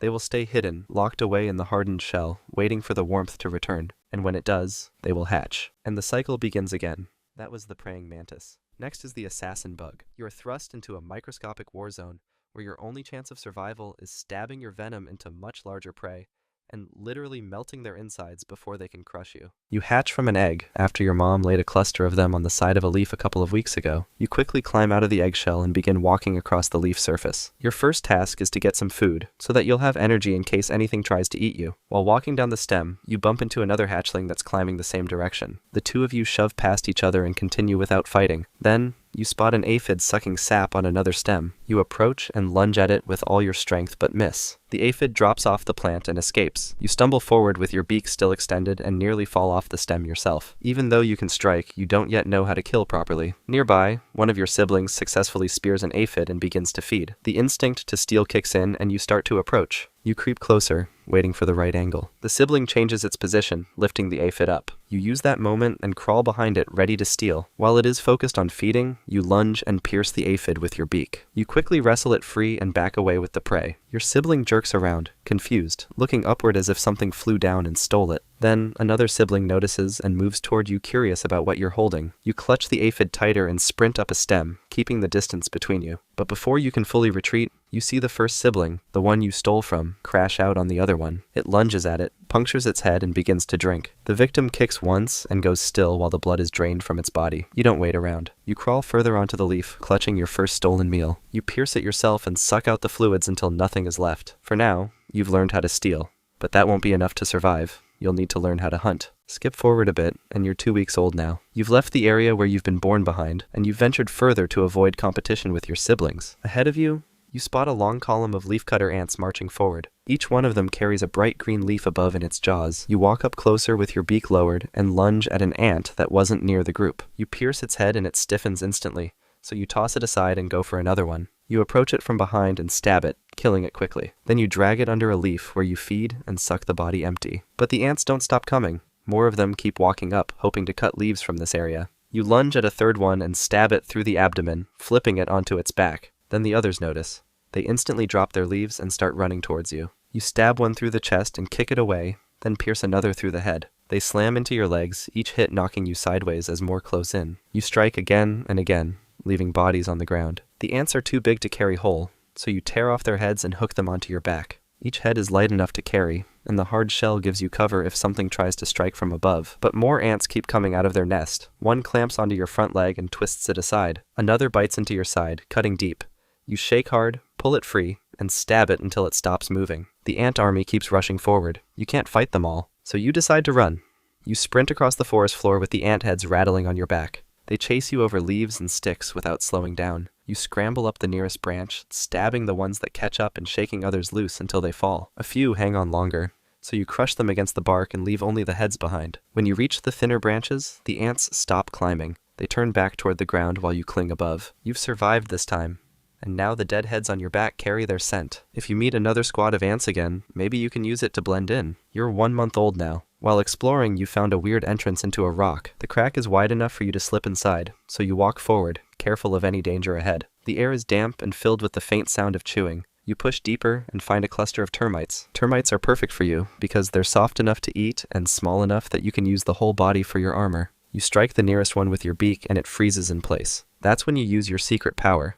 A tube inside your beak pumps venom into its body, turning the insides to liquid. You suck everything out until the shell collapses. The others scatter into the tunnels, but they don't fight like ants. They vanish into the walls, leaving you alone with the husk of your kill. You drag it out with you and hook it onto your back, adding another layer to the pile of corpses you've started carrying. But as you climb back into the light, you see something waiting, another assassin bug. It's one of your siblings. It's bigger than you now, with longer legs and more armor stacked across its back. Its eyes lock onto the termite body you're carrying. It rushes forward. You twist and stab, but it's stronger. The two of you clash, locking your legs and stabbing each other with your beaks until it shoves you flat and rips the termite free. Then it keeps going, tearing off the rest of your armor one by one. The ant heads you collected scatter onto the ground below. You kick once more, but it slams you aside. You've got nothing left on your back and no way to defend yourself. So you turn and run, scrambling onto a stem until the sibling disappears from your sight. You stop on a leaf, empty and cut up, knowing you'll need to build your defenses again. For now, you're weak, and it looks like you'll have to do some off-camera mining before you're ready for the next fight. Skip forward again, and you're 2 months old. Over the past few weeks, you've been carefully killing ants and stacking them on top of your body.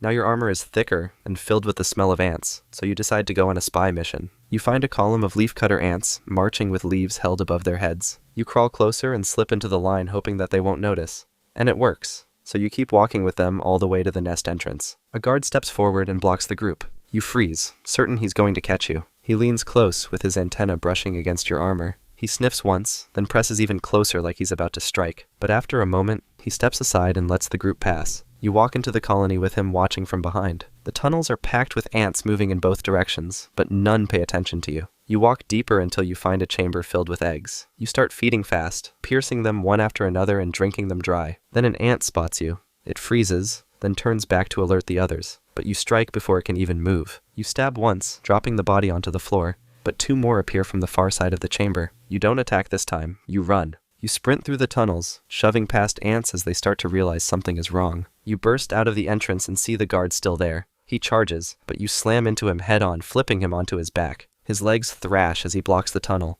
and you disappear into the forest with no one chasing you. This was the closest you've come to dying, but soon you'll make a mistake far worse. One that will cost you everything you've gained. You're 3 months old now. You've molted multiple times and you no longer need armor as you grew a pair of wings. Today, you decide to eat something new. A bee. You've noticed them landing on top of flowers and flying away after they collected something. So you decide to attack while they are busy. You find a good patch of flowers and climb onto one with a bee on top of it. When you get to the top, the bee doesn't even notice you. Its head is buried in the flour, trying to collect the good stuff. You poke it once to see what it will do, but it doesn't react, so you decide to lunge forward and stab it under the wing joint. It starts shaking and lifts off the pedal with you still hanging on.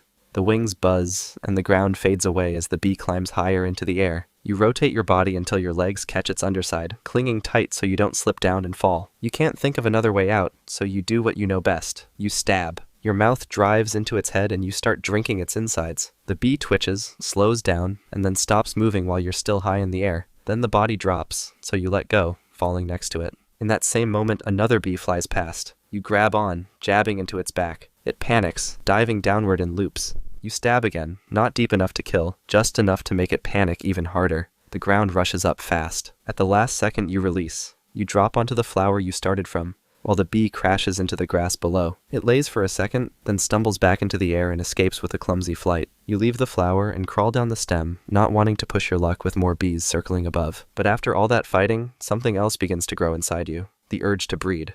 Skip forward and you're 4 months old now. Your abdomen is swollen. It's not from food, it's from eggs. They've been developing inside you for days, and now your body is pushing you to breed before you can lay them. Instinct drives you to search for a mate, because without fertilization, those eggs will be useless. You climb across a wide leaf and wait. After a couple of hours, another assassin bug appears. He doesn't attack. Instead, he stands still with his antennas twitching to test the air. Slowly, he lowers his abdomen and presses a white spermatophore onto the leaf. This is the male's offering, the only way he can pass on his genes. You approach carefully in case it's a trap, but he stays motionless, signaling that he isn't here to fight. So you move your body over the packet and lower yourself. Your abdomen presses down, and the transfer begins. You hold steady while the fluid fills you, fertilizing your eggs one by one. When it's finished, the male begins to slowly back away as if to leave. But instinct takes over again. Mating has filled your eggs, but it has also given you the perfect chance to feed. You lunge, stabbing him through the side before he can escape. He kicks hard, hooking one leg around your antenna to twist you off balance. You stab again into his side, pumping venom into him. He shakes, scraping his mouth across your abdomen, but the strike glances off your plates. His legs weaken as the venom spreads, so you push deeper and drink. The fluids drain fast. His body deflates in your grip until finally he hangs limp. So you pull your mouth free and drop him onto the leaf. Your eggs are fertilized, but your work isn't done. Soon, you'll have to lay them, and that moment will be more dangerous than any hunt you've survived so far. You're 4 months and a few days old now. The eggs inside you are ready, and your body feels drained of strength. Since mating, you've carried them with you everywhere, waiting for the moment to finally release them. Instinct tells you when the time is right. You crawl on a broad leaf and begin laying. One by one, the eggs leave your body until the cluster is complete. As soon as the last one is pressed into place, you walk away. In your kind, once the eggs are out, they're no longer your problem. A few days later, you're far from the nest, moving through a tunnel chewed by termites. You spear one and start to drink when something small steps into the light. A hatchling, one of your own. You pause, watching it creep closer. For a moment, the two of you just stare. Then it lunges. You react faster, stabbing through its side before it can touch you. You drink it dry and leave its husk crumpled on the tunnel floor. The next day, you pass through the same stretch of forest where you laid your eggs. And this time, you see them. 2 of your young are tearing into each other.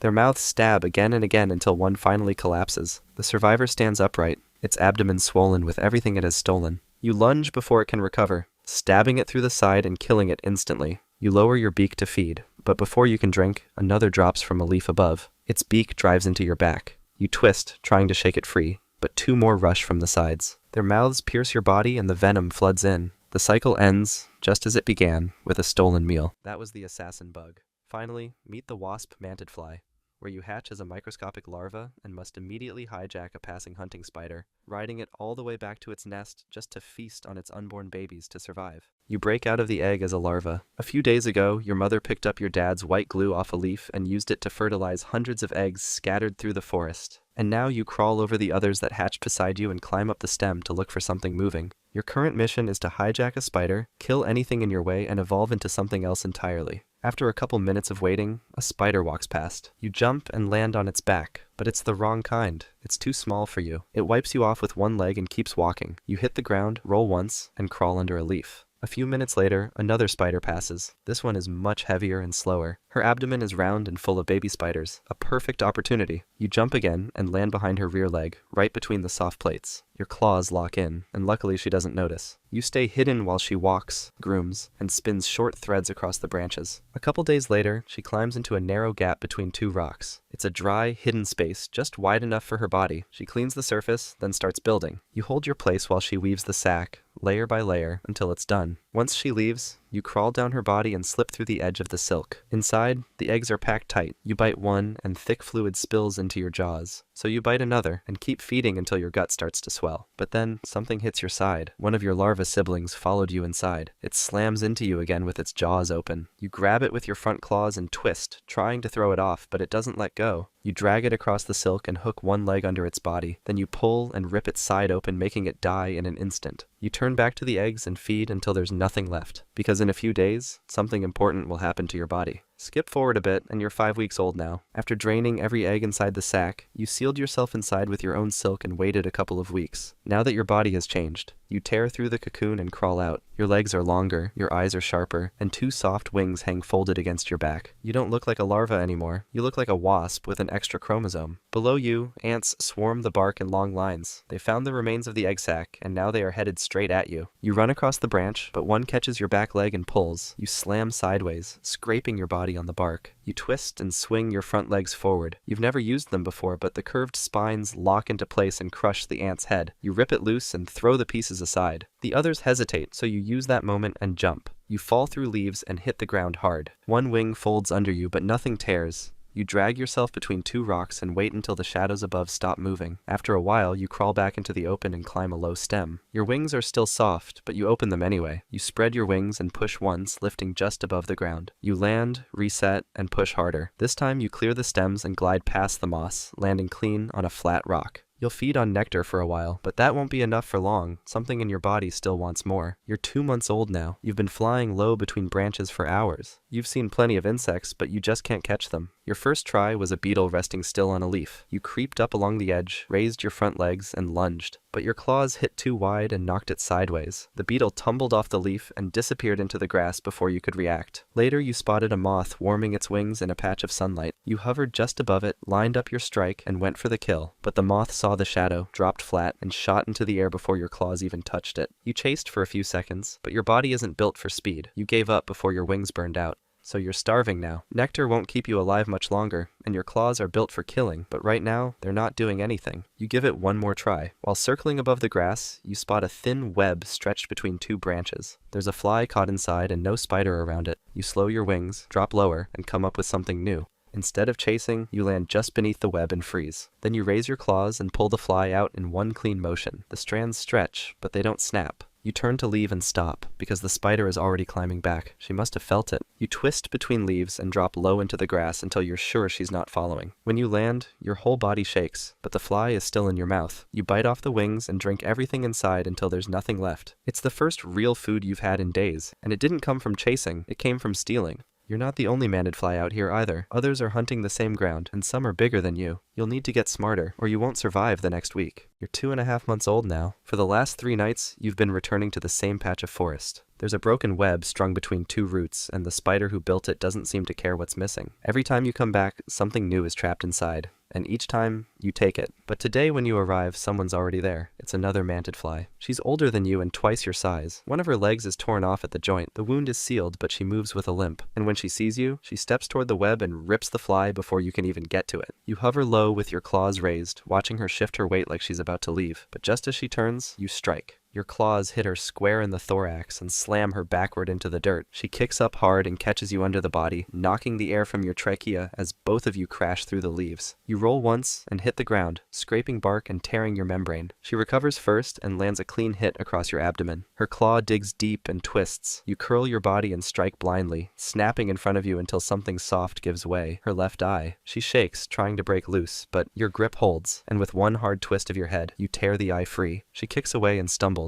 leaking fluid from the side of her face. You lunge again, but she lifts off just in time and disappears into the air without a sound. You stay there for a moment, then push yourself upright and walk toward the web. Your wings won't fold properly, and your shell is punctured where she struck. The wound won't kill you, but it won't heal fast either. Out here, no one guards you. If you want to keep something, you fight for it. Skip forward again, and you're 3 months old now. The cuts on your side have scabbed over and your wings work again. You've stopped returning to the same webs, and now you drift between clearings alone. One afternoon, you spot movement near the edge of the grass. It's another mantid fly. A male. He lands a few branches away, but you stay still. He steps forward slowly. You can tell that something in his body language feels different. He's not here to kill. You turn toward him with your legs raised halfway, but he doesn't come closer. He stays still, lowers his abdomen, and drops something white onto the leaf. This is how your kind mates. You don't fully understand it, but your body does. As you're about to lower yourself over the spermatophore, the wind shifts. A shadow flashes overhead, and something slams into the branch beside you. It's a bird that missed you just by inches and cracked the branch from the impact. You throw yourself off just as claws rake the air behind you. The male lifts off too late. One of his wings folds wrong, and he spirals into the grass. You don't wait to see what happens next. You dive into the bush and wait there until the sound stops. The bird is gone, and so is the male. You're still shaking, and your legs won't stop twitching, but you're alive. And even though it lasted only seconds, something about that moment clicked. It wasn't just instinct. It was something you want again. And next time, you'll be ready. You're 3.5 months old now. You've been patrolling the same stretch of forest for days, circling back between leaves and watching for movement. On a random day, you land on a wide, flat leaf near the edge of the water. That's when you see it, a soft, white packet stuck gently to the surface. It's a spermatophore that was recently dropped, but with no male in sight. You step forward slowly, position your body over it, and lower your abdomen until the contact point is right. The fluid transfers quickly. You hold still until it's done, then back away. You don't feel different, but something inside you changes. You climb the nearest tree and stop halfway up the branch. Then you start laying. Each egg presses into place with perfect spacing, one after the next with its own perfect gap. You fly up and turn to check your line. It's super precise. As you're about to leave, you hear a buzzing sound behind your back. You land and stay still as a wasp circles overhead. She loops once, then again, slowing each time. Her wings tilt slightly as she angles in, scanning you from the side. You hold still with your legs braced and wings tucked low. Your black and yellow pattern matches hers almost perfectly. She lingers a second longer, then pulls upward and glides out of the clearing. You've made it this far by copying every signal and holding your nerve when it mattered. But now it's more than mimicry. You feel like the thing even real wasps leave alone. You're 4 months old now. You fly lower than before with your claws angled forward and your eyes locked on the ground. You've stopped avoiding things. Now you're looking for them. Ahead, something twitches in a web stretched between 2 rocks. A lacewing. It's still alive, but not moving much. It's probably paralyzed. You don't see a spider nearby, so you move in. You land just beneath the web and reach up, easing your claws around the insect without shaking the strands. Then something hits the rock beside you. A spider jumps from the far edge and lands straight in your path. It spreads its legs, then lunges. You catch its face before it makes contact. Your claws wrap tight around the front of its body and one slips in under the eye. It jerks backward and flings you across the stone. You hit hard but recover fast, and before it can run, you leap again. This time you land on top of it. You clamp across the thorax and force it down. It shakes once, then breaks free and runs. You wait until it's gone, then turn back to the web. The lacewing is still there. You pull it free, break the silk, and drag the body into the grass. You bite off the wings and drink everything inside until it's gone. This is your second real kill, but it's the first one you took by force. You didn't hide. You fought and won, and now you know what happens when something picks a fight with you. It loses. Skip forward a bit, and you're 4.5 months old now. The branch you laid your eggs on is still in place, and the bark is dotted with larval shapes that look just like you did months ago. You haven't eaten today, but you don't feel the urgency anymore. You land on a broad leaf in full sun and start cleaning your front legs. The spines are dulled from use, but still sharp enough to attack if needed. You fought spiders, killed your own, fed on real kills, and defended yourself from something much stronger than you. You've done everything your body was built to do. There's no threat in sight, just warm light and still air. Then, out of the corner of your vision, something rises through the grass. It's orange and much bigger than you. It's a hornet. You get into the position. You've done this before. You've locked your wings in place and mimicked every angle just right. It worked on wasps and even spiders. But this time, the attacker doesn't slow down. The shape slams into your chest before you can react. A stinger slips between your plates and drives deep, then pulls away just as fast. Your muscles don't respond. Your wings stay folded and you remain completely still as the venom moves through your body. There's nothing you can do anymore. You die in the exact pose that once kept you alive. Above you on the branch you used to guard, one of your eggs splits open, and something begins to crawl out.